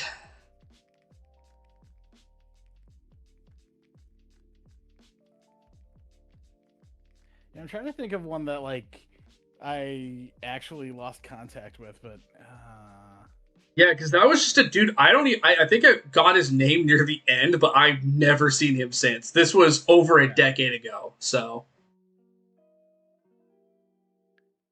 again shows how long I've been going to con. Yeah, exactly. Oh my gosh. I am trying to think of one where I actually lost contact with them, but stuff is not coming to mind. If you want to skip, that's okay. Yeah, let's keep going. Vroom vroom vroom. Best convention you've ever attended. Oh. This is an easy one for me. This is not easy for me. Because there was one con that stood above the rest by a long shot.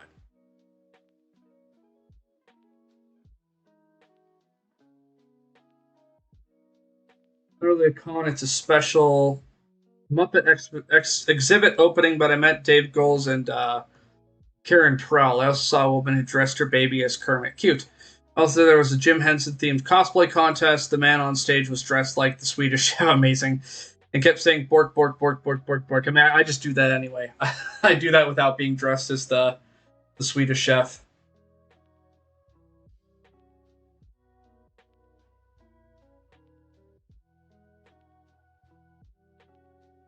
I don't know. I'll like seriously hop into my friend's DMs and say bork, bork, bork, or just like put an animal sound, just to get their reaction. Because saying hi is boring. Why say hi when you can say moo or oink or neigh, and make like some kind of barnyard animal sound, and like get a reaction out of them. The puppeteer behind Gonzo, Dr. Bunsen Honeydew, and others, and Karen Prowell is Red Frankel. I see. Man, you must have been to a lot of really good cons if or you're not as not as picky about it. If you're having a hard time narrowing it down. Oh, I've got a few. So I met like the vast majority of the friends I still keep contact with at ASEN 2011. Now there are a lot of side stories to that that involve other people that I won't get into, but there was like a complete roller coaster after that. Oh boy. Like, so the day after I get back to work, apparently they promoted the guy that I don't like, and it turns out he was stealing all our work, or like stealing credit for all our work. Oh my And god. he ends up getting promoted, and yet he hasn't shown up to work for over 2 weeks. And it turned out he took another job and didn't tell anyone. Oh my god. But no, like that Monday, I called my recruiter. I'm like, I want out of here. Can you find something else? And then the next day, like someone else called, and it was to offer me a contract to work at Honda. Okay. And that's why I live here now. I see. And that was in the span of 48 hours. Jeez. My best con ever, by far, Otakon 2024. Now, before that, it was Otakon 2021. Otakon 2025 just didn't hit the same, but 2024 just was a lot of fun. It was...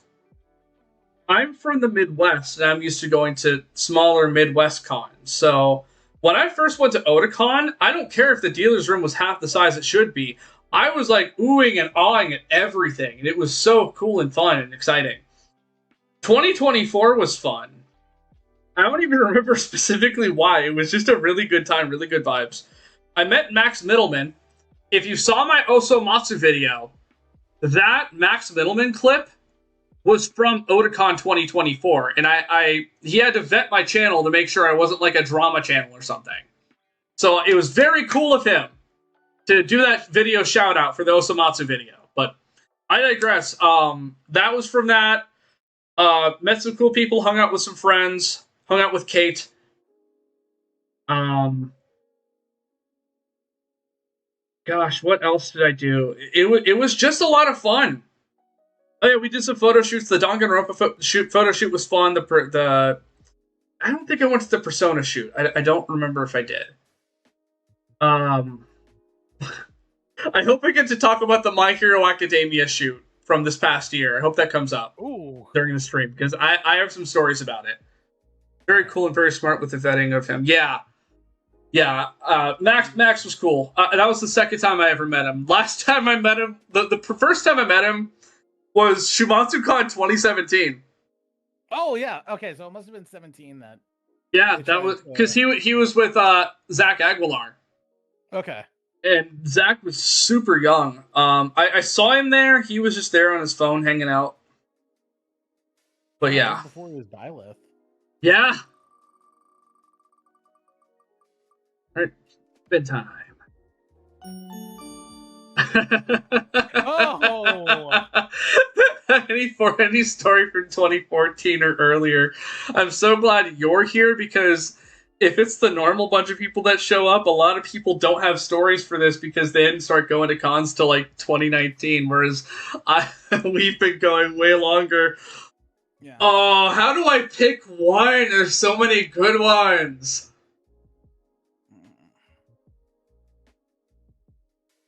Australian Honda commercial about a stop-motion Honda jazz car told in the style of a classic children's British children. Okay.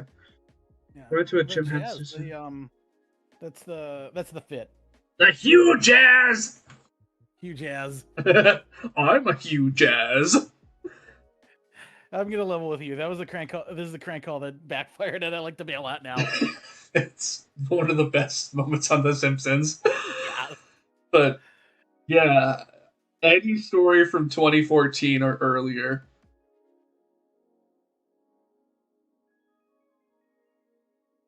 You want me to go first? Yeah, go first. Yeah, go for it. You've been going to cons longer than I have. Oh, Ohio 06. Oh! I was not planning to go to this con. Really? I'm like, okay, so I was living in Bowling Green, Kentucky at the time, and I was gonna go to Japan at any time. Had no idea that I was gonna be able to go to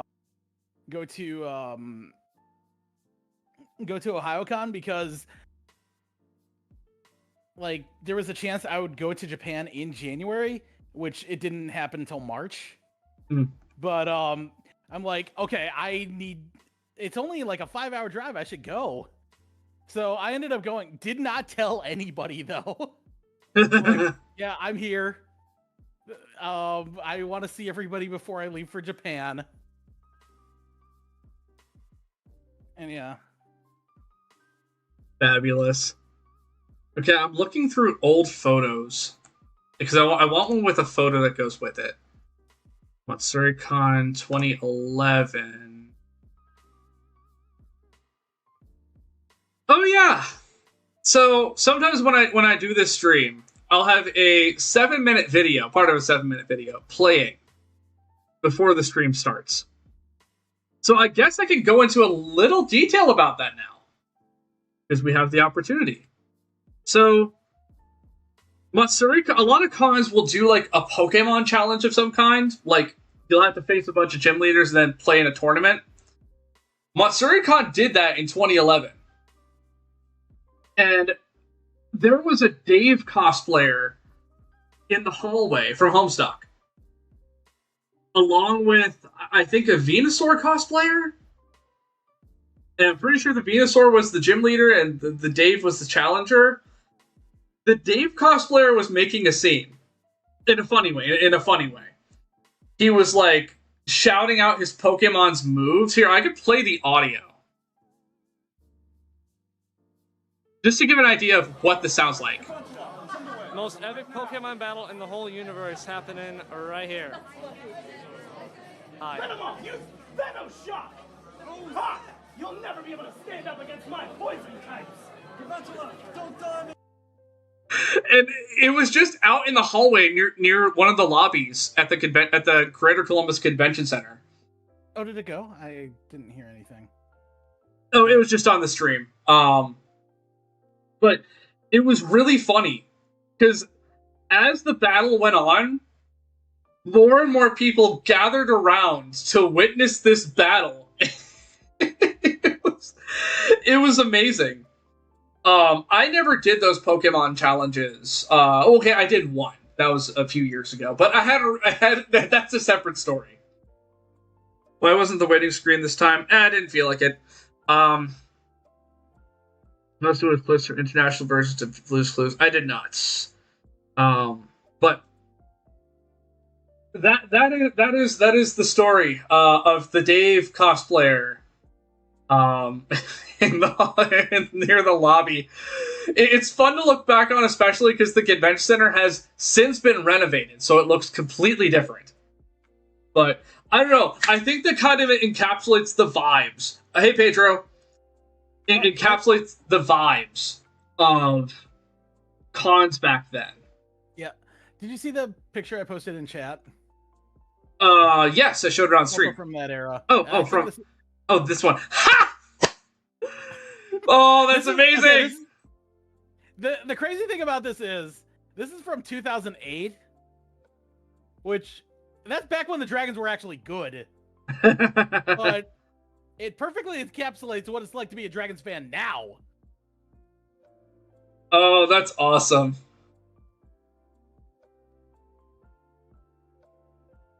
Man, people don't understand. Cons really were different, and there was like a shift in 2017. Like, you started feeling it in 2016, but then 2017 hit, and cons just felt very different. But like, the farther away you get from 2017, the more different the vibe feels. Like, it's way more chill, and it's way more. It felt like it was very fandom dominated. So, yeah, I've heard things about Katsucon. I've never been. I hear that like no one socializes. Everybody's just filming content. Yeah, John, who sometimes comes to these, will say a lot of cons just feel like clout chasing and people trying to get big on TikTok. It feels so different than it did in 2011 when people were just there to celebrate fandom. Before anime was cool. So, but I digress. I could ramble on about this for a while, so I'm gonna go ahead and just move to the next thing. What do we got? Stories after trying to get 12 a.m. Oh man, there's some good ones. I have one. It was also Colossal 2013. It was a good time. Because nowadays, I don't really stay up past 12. I really don't. If I do, I have insomnia. Like, this past weekend at Otakon, the only time I got to bed, like, around midnight was when I did my Danganronpa panel, because that wrapped up at 10:45. And I hung out a little bit, walked back to my hotel room, and I seriously, I took off my makeup, I brushed my teeth and all that, blah, blah, blah, went to bed. I was so tired. I was extremely tired. Because Saturday was from noon to 11 p.m. I was busy the entire time. Yes, I did. I did see that. I saw both those things, Pedro. Yeah, that's sad. But firearm. Can you think of a PG-13 at worst story after 12 a.m.? Okay, here's one me being boring at a party con. Oh boy. So it's 2 a.m. Everybody's partying. Here I am going to this panel about workplace anime. Because I thought that I was looking at a bunch of this is at Colossal. I was looking at a bunch of like they had one called The Death of a Salaryman or something like that. And I was like, "Oh, what's that about?" And the panelists didn't show up. But then I went to another panel. I think it was called like Anime That Works, and yeah, it was about workplace anime. Sadly, it was before Agretzko, but yeah, it was just like new game, and I forget what other ones they. Okay. Yeah. I have a couple I can tell. They're both fine.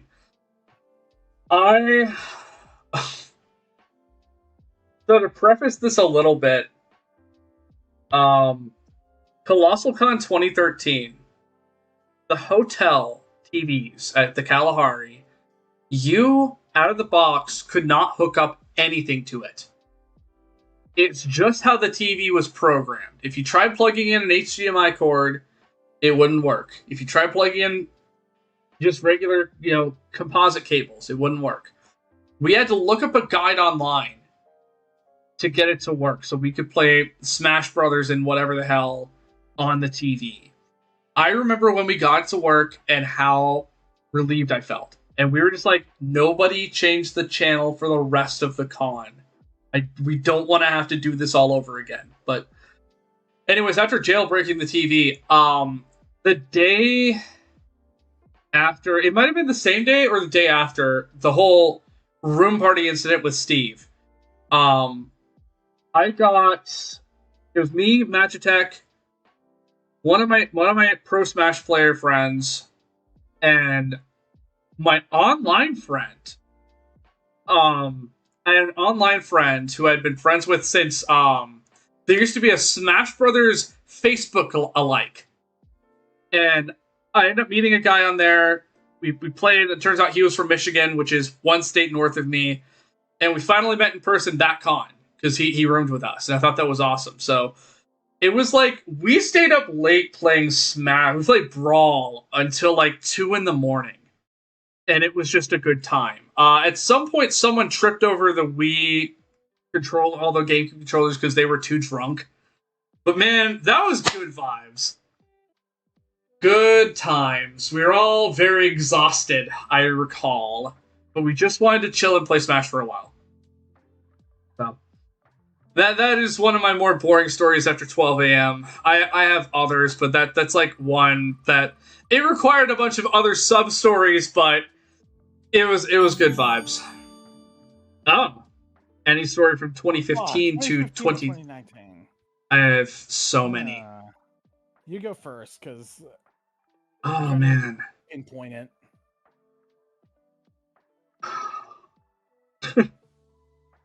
This is just one I thought of just all of a sudden. I went to karaoke with Brad Brad, for those who weren't here last time, was the guy with the duct tape Geodude and the Sanji cosplayer with the highlighter fluid dumped in his hair. We went to karaoke, and he was cosplaying Brooke that weekend, I'm pretty sure. We sang Bink Sake. Oh, I remember this. And all of a sudden, a Brooke cosplayer comes running in from another panel room because he could hear us start to sing, and we both sang Bink Sake together. That was a lot of fun. I almost didn't go to Colossal Con Prime that year because of work, but I got laid off like the week before, so I ended up going. I don't know, that con was a really fun time because I didn't have a panel or anything. I mean, panels are my favorite part of cons, but like, there was something fun about it just being a last-minute thingy I went to. So, yeah, singing Bink Sake on a Saturday night, with a Brooke cosplayer and another Brooke cosplayer coming in to witness it. Also, another Brad story. We have to start keeping track of the Brad stories. One of these days, Brad is going to come on stream, and everyone's going to know who he is, and he's going to be like, what's going on? Why does everyone know who I am? And we're going to be like, because you're a legend. It happened with Mike. So, my post says, my stepmom went with me to see a Linda Carter concert at Baltimore Comic Con. We got to dance pretty close to her. That's awesome. Firearm.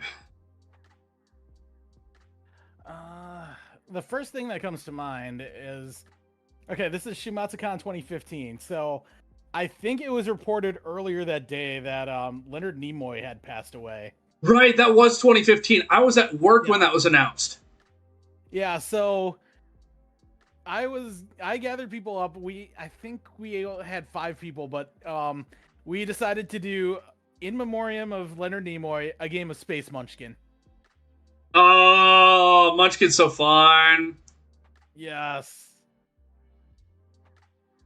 I don't have a picture. Brad might not have been cosplaying Brooke yet. I know he was Armstrong that weekend. Here, have a bonus story.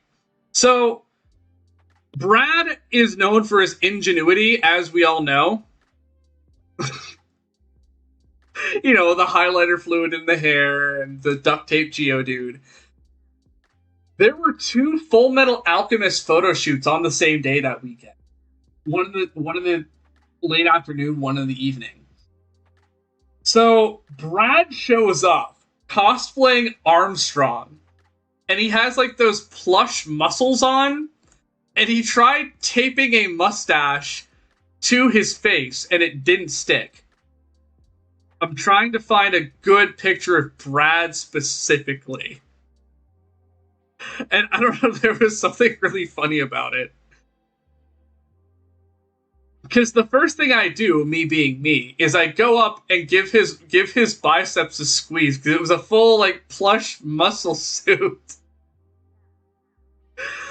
Those were some fun photo shoots, because that's back when Full Metal was still really popular. So those were big shoots, like, for the time.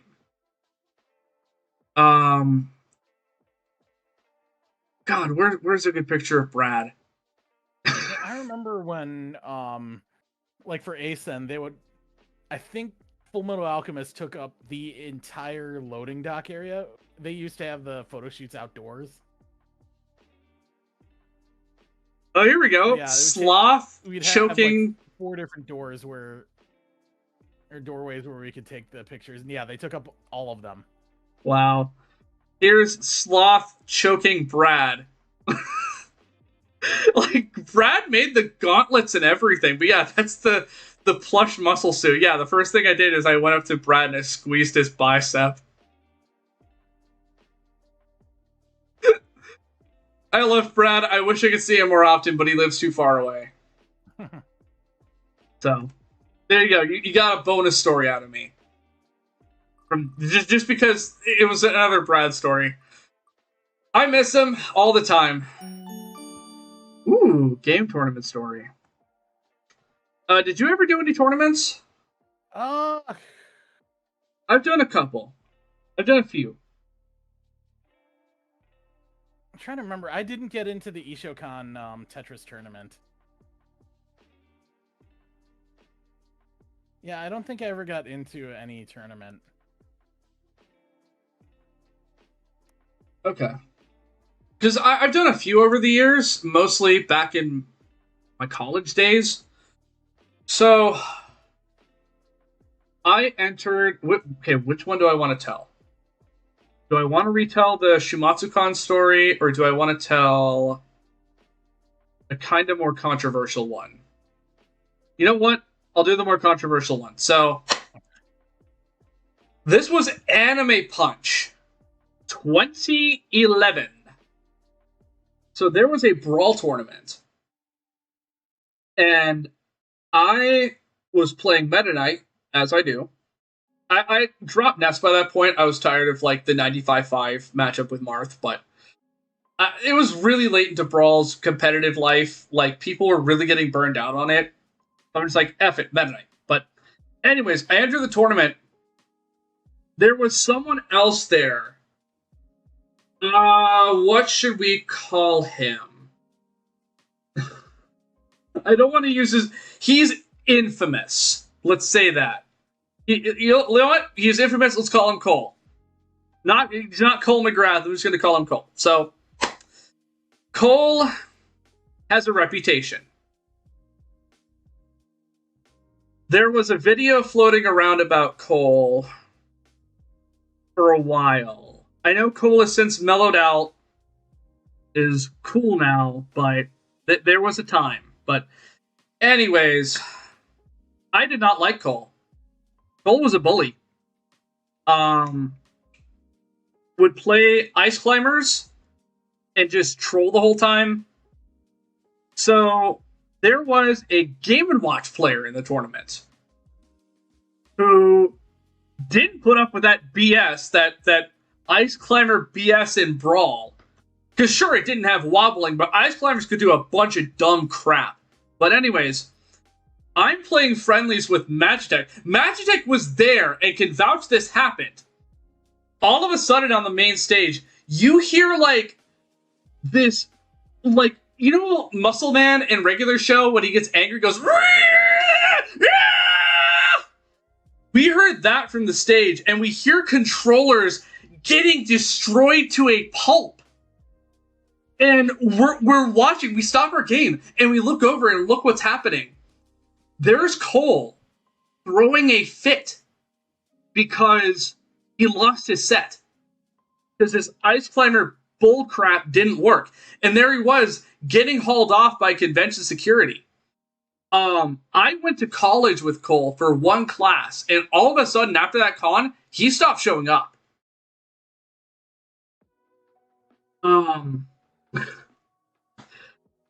I was playing the best brawl of my life. I didn't realize it until it happened. I reached the finals. And who was I facing? That Game & Watch player who knocked out Cole. And you want to know what? He was a super nice guy. So I hadn't eaten all day. My body was numb. I was locked the F in playing Smash Brothers against this super nice Game & Watch player. I ended up losing. It was best of 3 still, so I got ousted 2-1, but it was a good game. So I was exhausted by the end of it, and I went to go eat. I didn't get anything, but I didn't get anything for getting second place, but that was a hell of a tournament. Cole sounded like a real nice lad. Yeah, sure was. But yeah, like I said, this was a long time ago. I've since been told Cole is living a better life, doing something better professionally. So all is well. Game tourney story. So Fox Union game tourney story was in a large Magic the Gathering event in Philly, and we were in the eighth of 9 rounds before top 8. And this one person got super cocky, beat one of the guys I made a friend with, and instead taking a split the top 8 options. So me and him We're both a lock. I called him out and beat him, knocking him and his attitude to 9th place. That's what's up. You can do it right now? Hey, no problem. No problem, Miko. Hey, you woke up. Hi, Diagonal Coffee. Hello, what stream is this? It's Con Story Roulette. We spin a wheel and get a prompt, and we tell a story related to that prompt. So I was telling a story about a brawl tournament in 2011 where someone I didn't like was banned from the convention center, and then, from what I understand what happened, begged the convention center staff to let him back in. He sent an email and begged them to unban him, and he got unbanned. But that's what happened. So that I can think about it in my head how I could not feel anything. I was so locked in. I hadn't eaten anything that day. I was just locked into playing Smash. Good times. Never done a game tournament? They're fun, depending on who you play against, but... Upcoming cosplays. Firearm, you got any cosplays in the works? I don't have anything in the works. I do, kind of, when I'm free. So after East, other than Cleveland Gaming Classic, which I'm just going to for a day, I'm not going to have any anime cons because I'm going to one con next year, and I will announce it soon. But I want to cosplay Lyra from Pokemon Heart Gold Soul Silver. I want to make it myself. But I wanted to do it a few years ago, and then I got bed bugs, and you're not supposed to have fabric around when you have bed bugs, so that was shelved, and I just never got back around to it. So I have like half-complete stuff for a Lyra cosplay. I also want to use that to break in my 3D printer, which I've had for 3 years. I want it in a work giveaway, and I've yet to use. So there's that. So that's what I've got. So keep an ear out. I'll have my con announcement soon-ish.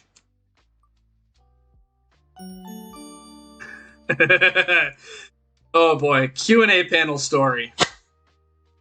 Thank you, Poe. What is your Q&A story? You go first. I'm trying to think of a couple that I can choose from. Okay. I have a few too. I have a few I can think of. You know what? Steve Bloom at ColossalCon 2018, I want to say it was. Now, if you know anything about Steve Bloom, he is very passionate about being a voice actor. And every time someone asks him a question at a panel, he will spend at least 10 minutes answering it. And I'm not opposed to that. I like listening to him. He has a very lovely voice. But I know other people want to ask questions, but thankfully I got to ask him one. Actually, I do remember something. I had no idea what the question was. I don't remember. But he talked about you never know when you're going to use a voice. He brought up, the example he thought up was his Guilmon voice from Digimon Tamers. He thought of that voice ages before he did Digimon. And he didn't think he'd use it for anything. And then Guilmon came along. And then I asked him, like, you know, you've worked with a ton of people across your career. Who that you haven't worked with would you love to work with? And he said if he was still alive, Robin Williams would be great to work with. But that is one Q&A story I can think of. Steve Bloom is one of the nicest people I have ever met, by the way.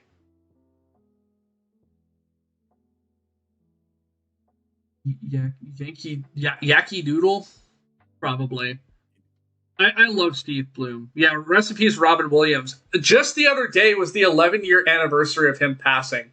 Oh, I can remember what I was doing when the news broke he passed. I was out hanging out with my buddy Michael, And he like just moved to Columbus and needed a razor. So we went to a place at Polaris called The Art of Shaving. All he needed was a razor. And he got talked into a sales pitch for whatever razor they sold. And I was trying to find a point to interject to say, hey, Michael, Robin Williams passed away. Because we were talking about it in our group chat on Facebook. But the salesperson was just going on and on and on and on and on. And all he needed was a razor. Just a simple one. But yeah, I remember what I was doing when he passed, when it was announced he passed. Who is Robin Williams? Yeah, Mrs. Doubtfire. Fantastic movie.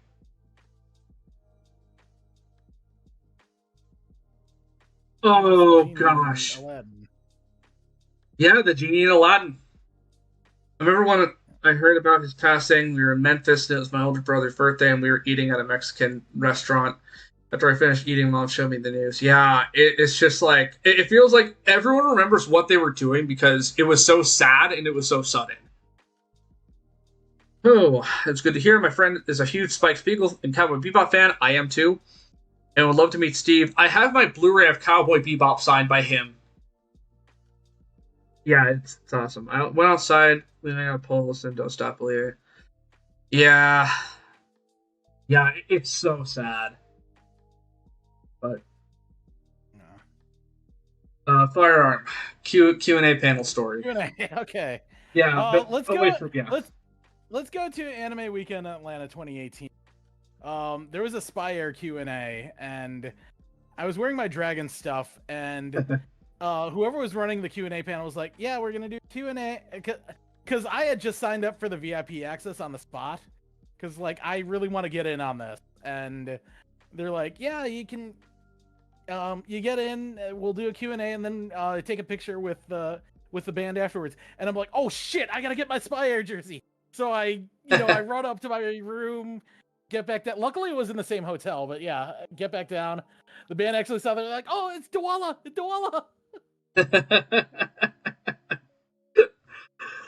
That's amazing. Yeah.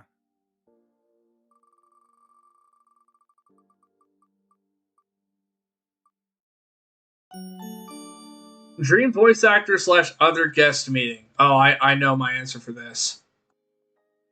Easy. Firearm, do you have one? Yes. It is Maine, aka Cheryl Nome in Macross Frontier. Like, I had just learned in 2022, she's a Dragons fan. So, because she did a song for the Dragons. She did another one this year. Hopefully, this second song doesn't get associated with last place teams like the first one did. Because, yeah, her song for the Dragons is awesome. Ao no Kodo. It is an awesome song. But it is also associated with, like, the 3 worst years in Dragons history. Oof. But I digress. But yeah, I just want to meet her and show her that, yeah, there are Dragons fans across the Pacific Ocean. I know it'll never happen. I know he is private. Mark Dirizone, the voice of Guts. Ooh. He's only done like 2 or 3 cons across his life. And it was like really, really early in his career. So like around the time he did Guts and Zolo in the 4 Kids of One Piece. From what I heard, he would sign Zolo stuff as Zoro because he knew it was supposed to be Zoro.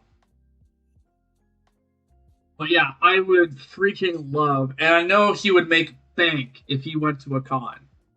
But I know he is private, he doesn't do social media or anything like that.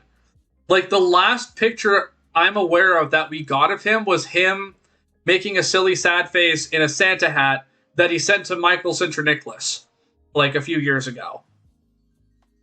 Because otherwise, it's a professional headshot he got in, like, 2000. That's the only other photo we really have of him. I have seen con photos of him, though. And it's like, god dang, he looks so young. But... oh, Ria Takahashi, true. Katsushi. Yeah. Yeah, Katsushi is private as well. J. Michael Tatum I have met. He was very dry when I met him. I think it was just really early for him. Because, like, for years I wanted to meet him. But every time I wanted to meet him, something came up and I couldn't make it happen. 2012, something came up. 2014, something came up. And I finally met him in, like, 2019. And that was the only time I met him. It was just that one time. But, yeah. I've met his husband more times, which is strange. Brandon McInnes is wonderful, by the way. Post-con tradition. I feel like everyone has a post-con tradition. You ever went to a con? Well, hit one up if they're fun. I would recommend them. Well, let's see. I have one for like one con in particular. Oh, go for it. Yeah, ASEN. So usually I blast My Friend by Spy Air on the way out. And then recently I've been taking my my best friend and his husband home. And usually we get food afterwards. This year we tried to go into Jollibee, but there was like an hour wait for food. Heck, there was just it was a half hour just to get an order in and then another hour to get your food. So we ended up just getting food at the grocery store that was attached to it. But we also hit up there's a pizza place in downtown Chicago that we go to as well. Ooh. We'll probably go back to that next year. That's what's up. That's what's up. Before it got crappy, every time there was a convention at the Greater Columbus Convention Center, we'd all hit up Tensuke, the restaurant. And now... Oh, yeah, Tensuke sucks now. Yeah, it sucks. It changed ownership, is what someone told me. And yeah, that tracks. Because they got rid of the beef curry first. And then like they put in chicken curry, and enough people complained that they brought back the beef curry, but the beef curry sucks. Because what it is, it's soup. Like, not even stew, it's soup. You get barely anything. You have to pay extra to get the toppings. You used to get one free topping. And yeah, it's such a...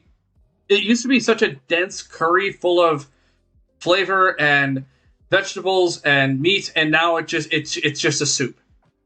I can't, like I said, can't even call it a stew. Stew has a lot of ingredients. This was a soup. So the only time I will go is if I am invited to go. So we don't go anymore after conventions. We will go elsewhere. There are a lot of ramen places in Columbus. Hero Ramen has robot servers, and they're kind of cool. Oh. Yeah, robots will bring you your food on a tray, and it's really cool. So if any of you are in the Columbus area, Hero Ramen, check it out.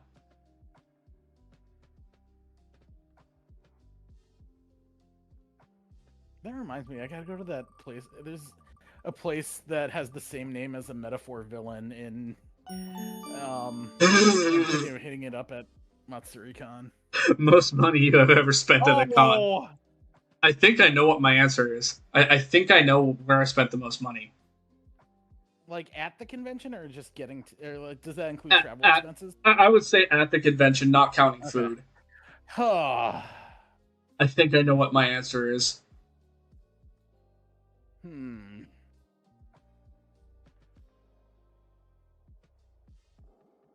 I think there was ASEN last year because I got like 4 or 5 figures. I'm like three of them were Yuzuri High Hell's Paradise. And then the other one was Sagiri. Amazing. I think it was Colossal Con, my last Colossal Con Prime 2022. I spent like $600 that con. And most of it was on autographs because I got the VIP session and I got autographs from like freaking everyone. So I spent a lot on autographs. I want to say that's where I spent the most money, but I could be wrong. I'm very frugal. Despite saving a lot of money, I will be very frugal going to a con. I always think twice before I buy something. I'm like, is this cool enough to buy? What am I going to do with it? Where am I going to put it? Because I know a lot of people will buy first, ask questions later when it comes to figures and whatever the hell. There's some things that will override my judgment. But for the most part, I'm like, okay, what am I going to do with this? Like autographs, I love getting autographs. I will display them. I will do stuff with them. If I get a Nesselberry, I will put it on my couch. I will show it on a stream. Things like that. So if I cannot rationalize in my mind what I would do with a figure, I will not buy it. Yeah, like I can't do this but like a decade ago I'd be like, should I buy this? I mean, I'm gonna be in Japan in a few months. Yeah, imagine being able to afford going to Japan. Yeah. One of the things I bought this past weekend at Otakon was a $40 Mega Man figure. It looks sick as hell. I'm putting it on my desk at work. It looks sick as hell. Because I already have a Mega Man print at my cubicle.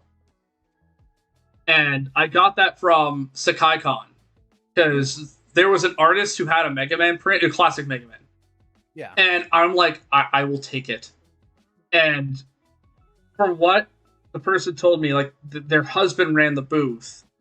And he wanted to draw a Mega Man print, but wasn't sure if it would sell. And she just said, go for it. And yeah, so I actually saw another Mega Man print. It was a print of mail from Battle Network at someone else's booth. Mm-hmm. So it's uncommon seeing a Mega Man print, let alone two. But how tall is the Mega Man figure? Not very tall. Cosplay malfunction. Ooh. I've had a few of these. Yeah.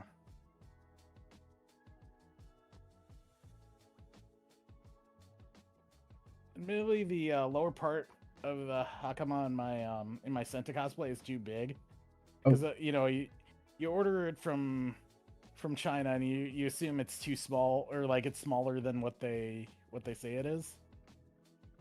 Mm-hmm. And yeah, this is why I wear shorts underneath it. But like it was falling apart, and as I was going back to my hotel room, and I'm like, oh, screw it, I'll just take the whole thing off. I've got a t-shirt and shorts. And right. I'm heading back to the hotel room. I'm about to change out. In the elevator, out of the elevator pops a Gabimaru and a Yuzuri. It's like, I was legit crying. I'm like, can I take a picture with you guys? Can you give me some time? Oh my gosh. And yeah, we ended up getting pictures together. That's amazing. Oh, Joey just went live from the John chair, so I was catching up on Discord notifs. Oh. So I've had a few, but one of them was, I think, it was OhioCon 2019, I think. OhioCon takes place in winter, by the way, for those who don't know. And one day it was particularly windy. I parked at the parking lot, like, up the street from the convention center, and it's outside. My guitar prop was already falling apart. I was Haruko. One of my guitar props was falling apart, and it was blowing away in the wind. It was extremely windy that day. So, what did I do to resolve the issue? Broke the damn thing in half. I took it, put it to my knee, cracked it in half, carried it that way. Problem solved. Brought it to my car, put it away, went back to doing what I was doing. So I forgot to pack my black tie for a cosplay. By the time I realized I had to meet with a group of people within an hour, I rushed to Macy's, for the Chiefs when they had. Oh wow.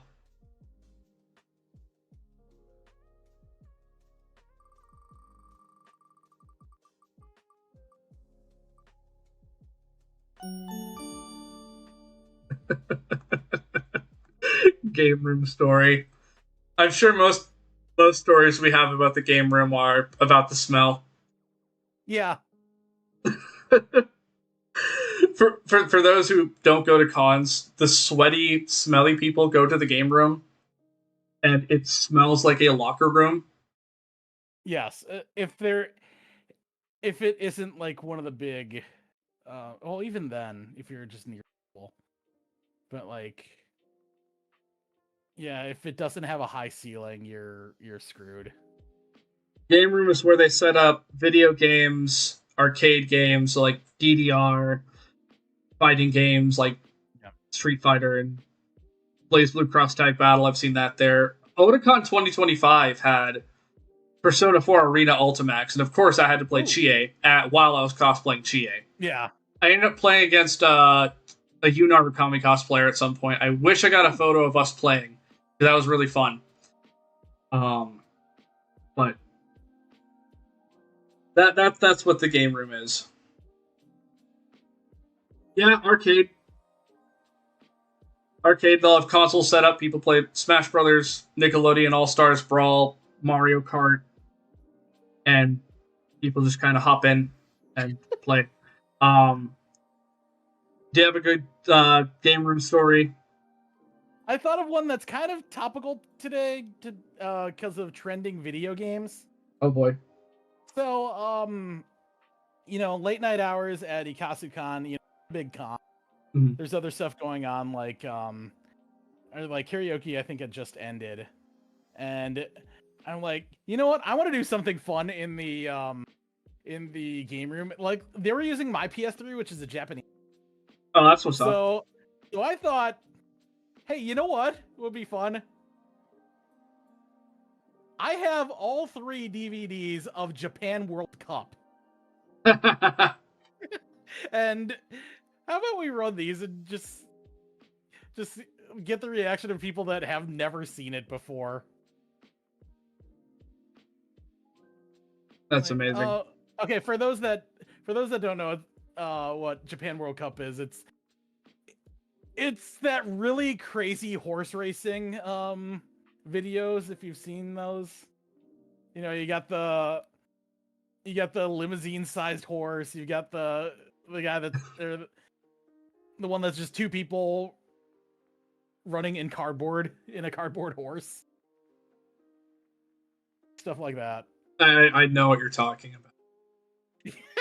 And yeah, I did bring it up because of Uma Musume. That's fantastic. Here. I mean, actually, they have the same announcer too, because I assume it's just some famous horse racing announcer. Probably. I have a photo. I think I have a photo for this one. Let me check. Because I was just in awe. You guys. And yes, you guys, I do play Uma Musume. Those in chat, they're just going off about Uma. I found it. So, this was last year at Otakon. I was walking around I just got on the con floor. I was looking at all the games, and amongst the games was a PlayStation 3. Ooh. Playing PlayStation All-Stars Battle Royale. Yo! In 2024. Here is the photo proof. Not that people wouldn't believe me, but here's the photo. Here's a photo I took of people playing this game in 2024. Parappa. Okay, I mean Ratchet. That's fair. I thought I was gonna mean Cole or Nathan Drake. No, I ended up. I thought I was gonna main the one game that's represented in there that I've actually played. That would be Nariko from Heavenly Sword. Choose the name of his soul. Yeah, I had heard of Parappa, I'd seen friends play it. I'd seen footage of it. I hadn't played it myself until PlayStation All-Stars came out. When I played as Parappa and ended up having a ton of fun. So I bought the game on PSP for like dirt cheap, and fell in love with the series. It's a very charming series, as my 2-hour video would no doubt tell you. But Yes. that was one of the most shocking things I've seen in a game room. Was PlayStation All-Stars. Even when the game was new, I didn't see that set up in a game room. So, and I've it was seen it once. it was funny because there's someone that goes to every Otakon. I met this person at Colossal Con Prime years ago, and usually is one of the first people I run into every con. And I swear to God, I'm sitting there getting ready to play PlayStation All-Stars. He sits down next to me, and I'm like, no effing way I just found you. And then I saw him the next month at Colossal East on the hour within the hour I arrived at the venue, I saw him. I'm like, there's no way. And then, you know what? Otakon 2025, I was at the Trinket Trade. Who did I see there? Within 10 minutes. That guy. It's just really funny to me. Playing for Rapper on the phone, playing on a console. How's the Kinnikuman video going? Really well, actually. I'm like an hour into editing their narration. And that's like cutting down from an hour and 45 minutes, maybe. You have to cut out all the screw-ups and stuff like that. I'm like taking it section by section, and it's a really fun video. I get to play around so much with this video. I have all the muscle toys. I did get Ultimate Muscle Toys. I got the Micro Wrestlers, guys. I got them for dirt cheap on eBay. So I get to play with those. I get to play with the video games. And I'm just goofing off with the graphics. I'm having a great time editing this. Bocon, put in a request for Time Bocon.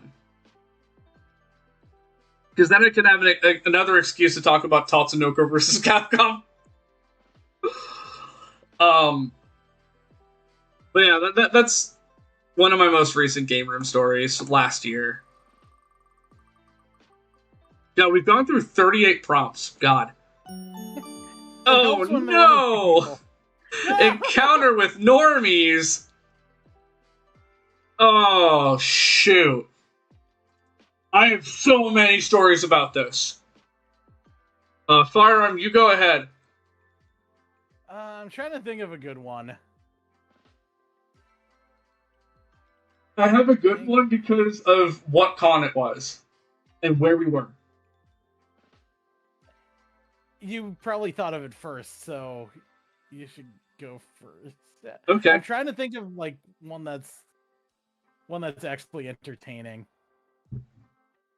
So me, Ryan, and Brad at Colossal Con 2015 were very hungry and went to Wendy's in cosplay. we all hopped in the car, got some Wendy's, sat down, then we got our orders in, and the entire staff was talking about us. Because we were in cosplay, and they were asking us all kinds of questions, like, "What's going on?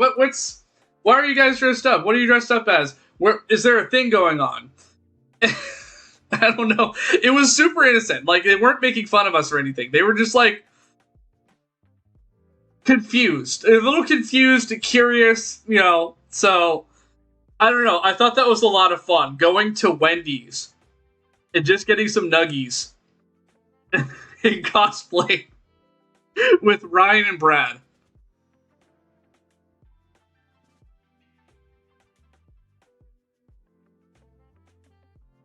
Put it in a YouTube comment. This is the chat. The chat's gonna get lost. I don't know. Put it on the latest. Put it on the latest community entry.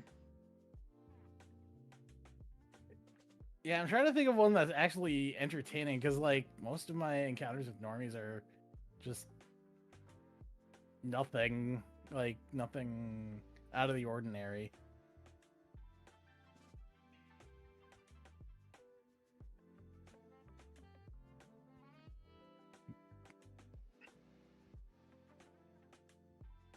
And then I already told that story about, us sharing the con floor with, like, the Christian group and the cheerleaders. There were Christian guys getting photos with Raptor. Amazing. Yeah. Yeah. I don't know. I'm kind of making it a point now. I have to tell more stories about Brad. I love Brad. We all love Brad. None of you have even heard his voice, and you love Brad. He actually is a YouTuber, kind of. Oh yeah, no, he does YouTube videos. He goes to a con and will do like this long form video talking about his experience. So maybe I'll look up what his channel is, and y'all can go. Say I sent you. Oh, Brad. Thank you.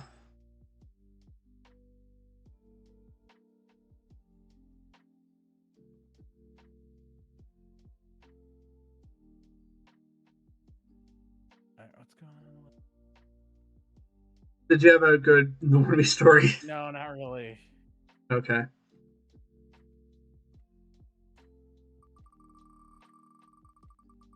Probably do a few more, and then. Yeah. We've been at this for almost 3 hours. Yeah. Oh boy, weather story! Okay. Oh, wait. You said your first Colossal was 2013. Yeah, I'm aware of Tornado Con. I was not there for it. But I do have some good weather stories. Oh boy. Okay. But if you did you go to Tornado Con? No. Okay. My first Colossal was 2011. Okay. I know Mike went, and Mike can talk about it. He has a really entertaining story about Tornado Con.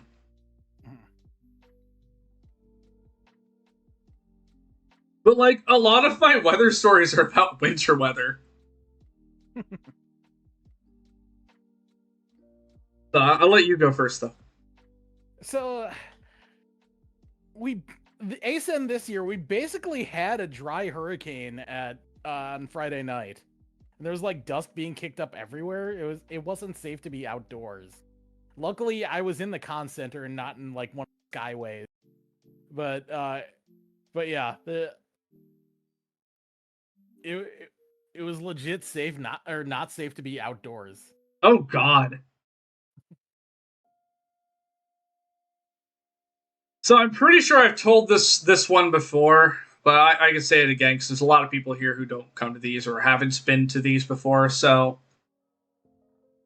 flashback to ZipCon 2018, fresh off a fire alarm going off at about 7 p.m. It was February. It was cold. An elevator overheated. And then the con was shut down early because a Midoriya cosplayer was blasting music. That's the story I was told. The con shut down early. So, after a situation in which I thought I lost my wallet, ended up finding it, there was a blizzard going on. My dad called me and was like, hey, if you need to stay at a hotel... by the way, ZipCon's in Akron. I live in Columbus. Akron is about an hour and a half away. My dad's like, look, I don't want you to go on the road if it's dangerous. So if you need like money for a hotel, that's fine. And I'm like, no, I think it'll be fine. So we were hungry, Brian and I. So we got Taco Bell. And I thought, hey, I could just eat when I'm at a stoplight or whatever on the way to the highway. I did not eat that burrito. I got on the highway, just a blanket of snow. that you could barely see. I had to follow the tire tracks of the person in front of me. I was so nervous the entire ride home. Visibility was low. Couldn't see where the lines were on the road. Just had to follow the tire tracks. Slid at one point because I made a wrong turn, wrong exit, and there's like a super tight turn I had to make to get back onto the highway. And I had to drive to Marysville first because that's where Ryan lives, and then I had to drive to Columbus because that's where I live. And to this, I lived, I survived. To this day, I've not told my parents what happened. That was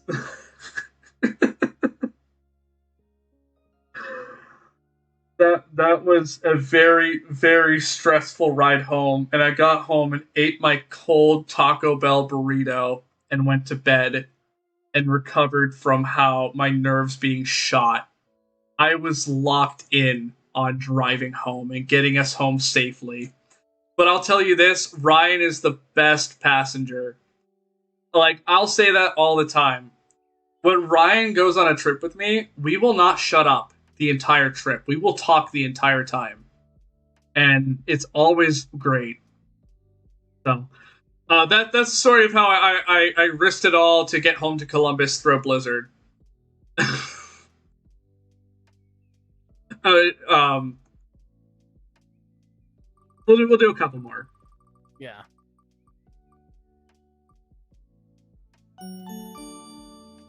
Ooh, any story from 2024, 2024. okay.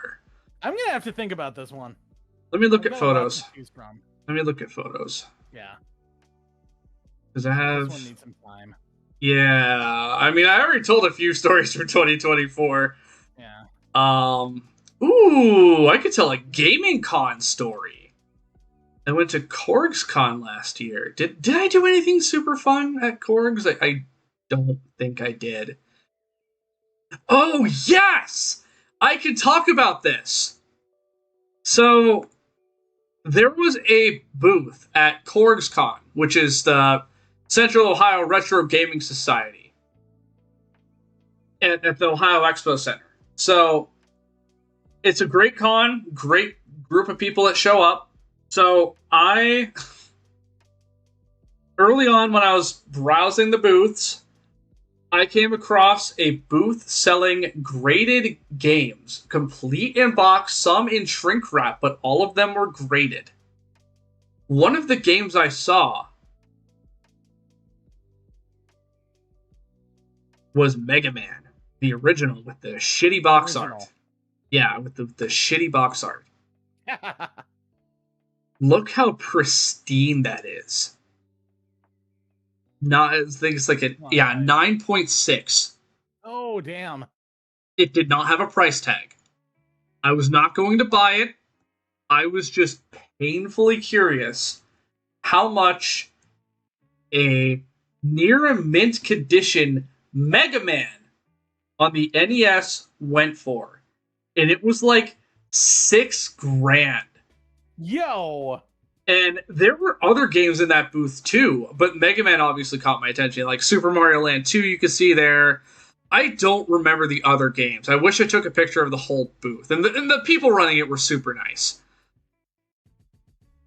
But yeah, people buy this shit, you guys. Because I say this a lot. Columbus has a really insane retro gaming collecting scene. Like, Warp Zone and Hilliard will get Earthbound complete in box. It will be gone within the next few days.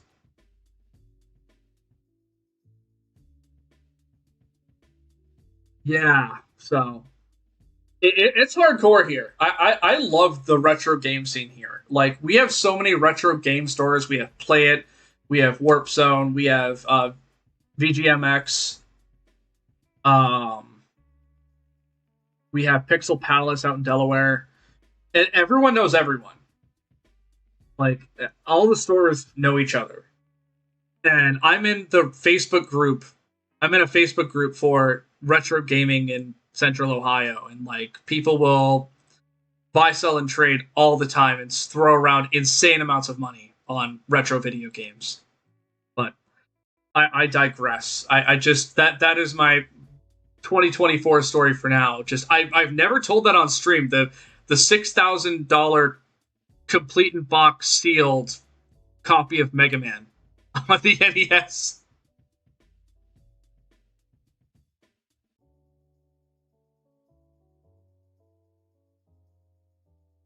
All right, I'll see you, Bash. Yeah, we're wrapping up. We're wrapping up. We'll do one more spin. Okay. Oh, I haven't told mine yet. Yeah, go for it. Go for it. So this happened at Colossal East. You weren't there, I don't think, when this happened, but so the month leading up to Colossal East, I was like obsessively playing with F1 Manager, and It's true. Yeah, they've seen it. Al has seen it. I have. So, you used to stream it all the. Do you still stream it? Yes, I do. Okay. I've got something planned for after MatsuriCon, but well, okay, I'll leave it for that. So on my way back, like I was really tired as Senta, and I really needed to get back to my room and get food. Saw these Genshin Impact cosplayers like doing F1 variants of their characters. Amazing. And I became really good friends with them, and that's the reason why I have that Lance Stroll variant of my Stroll Metaphor costume. I'm like, I wanted to do something with Aston Martin. They're going to be a Honda team in 2026, and then Atlas drops Metaphor, and I'm like, holy shit! Like I did not know about that game until I think until Singapore Grand Prix, where Hulkenberg from Metaphor was on Nico Hulkenberg's car. Fantastic. All right, this is the final spin. All right, here we go. I wish more people. I wish Kate showed up. I wish specifically Kate showed up because Kate's stories are so good. But that's okay. We'll try another time. Oh my god! Oh my god! Oh, we get to do it. Go. We get to do it. The Randy story. This is the best way to end this. Oh my god! Do you have a Randy story off the top of your head? Oh yes. Oh yes. Do it. This guy who wouldn't shut up about Sword Art Online and would be very annoying towards the guests and stuff, and he even got told off at the like VIP mixer with the guests. Oh no. Yeah, and he was just like like anytime my friends that went to that con and I like talk about this guy, we're all like, Sword Art Online changed my life. All right. But yeah, he was like a general nuisance, especially towards the guests. Really? Do tell. Yeah. And Team Kill la Kill was there too. Oh my god, I have to hear about this. What the hell happened? No, he just tried to interrupt it all the time and all that, and it wasn't like anything specific, but yeah, he ended up getting told off by the guests. Oh my god, you messed up when a guest tells you off. Yeah. Oh my god. I am so glad you landed on that. I had that planned in case you landed on it. I have saved possibly the best for last. Go for it. So, the individual in this story, we'll call him Ned. I'm just mentally bracing myself to remember this individual. So, I met Ned at MatsuriCon 2014, as well as his brother. What's the nicest way I can put this? He's socially awkward. And there's more to him, but a lot of it is irrelevant to this particular story. So if it comes up again, I can elaborate another time. But he's very socially awkward and very high maintenance. I'll say that. And very annoying. Extremely annoying. I kind of begrudgingly became friends with him And we talked, and he's really annoying to talk to. It's hard to explain without going into further details about who he is, and it's like borderline offensive, but so fast forward a couple years, we're at Colossal Con 2016. Ned was at the con. Ned wanted to join our hotel room because of some drama going on with regarding his family. I was rooming with my friend Elliot, who is lovely, as well as a few other people. We didn't want other people showing up. I faked a phone call so I could say, hey, no, we don't have any room. He begged and begged. He was crying. Begged to join our room. I'm too nice for my own good. I'm still too nice for my own good. I reached out to Elliot, and I'm like, Elliot, do you want to bring this guy on? And he's like, sure. Little did we know what we were in for. Again, he's annoying just to talk to. He's crying about whatever the hell happened earlier that day with his family, and he just brought the vibes down completely. Because, like, the day before, we were all hanging out in the hotel room and having a good, chill chat, just hanging out. I don't see Elliot often. I still don't. So, we're all ready to go to bed. And all of a sudden, I hear loud ocean waves. Ned turned on white noise to help him go to sleep. I woke up, I'm like, who the hell is playing that? And he apologized and turned it off. I'm like, this is going to be a long weekend.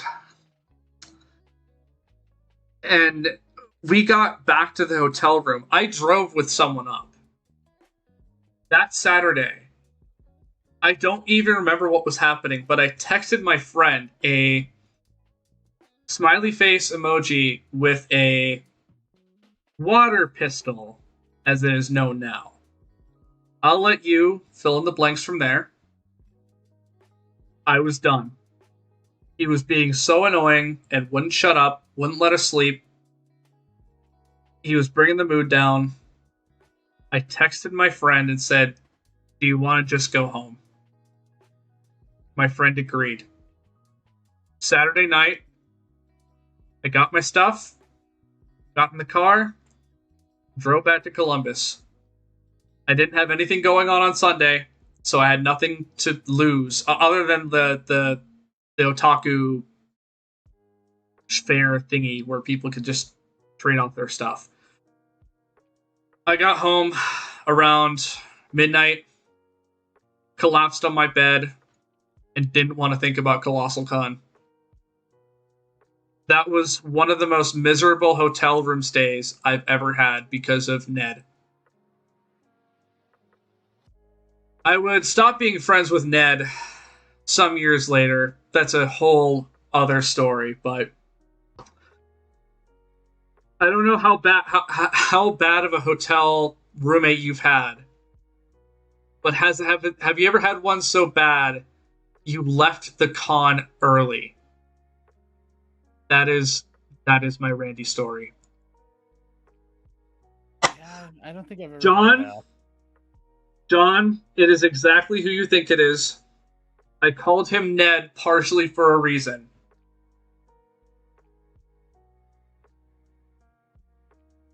Yeah, that was miserable, but that was also 9 years ago.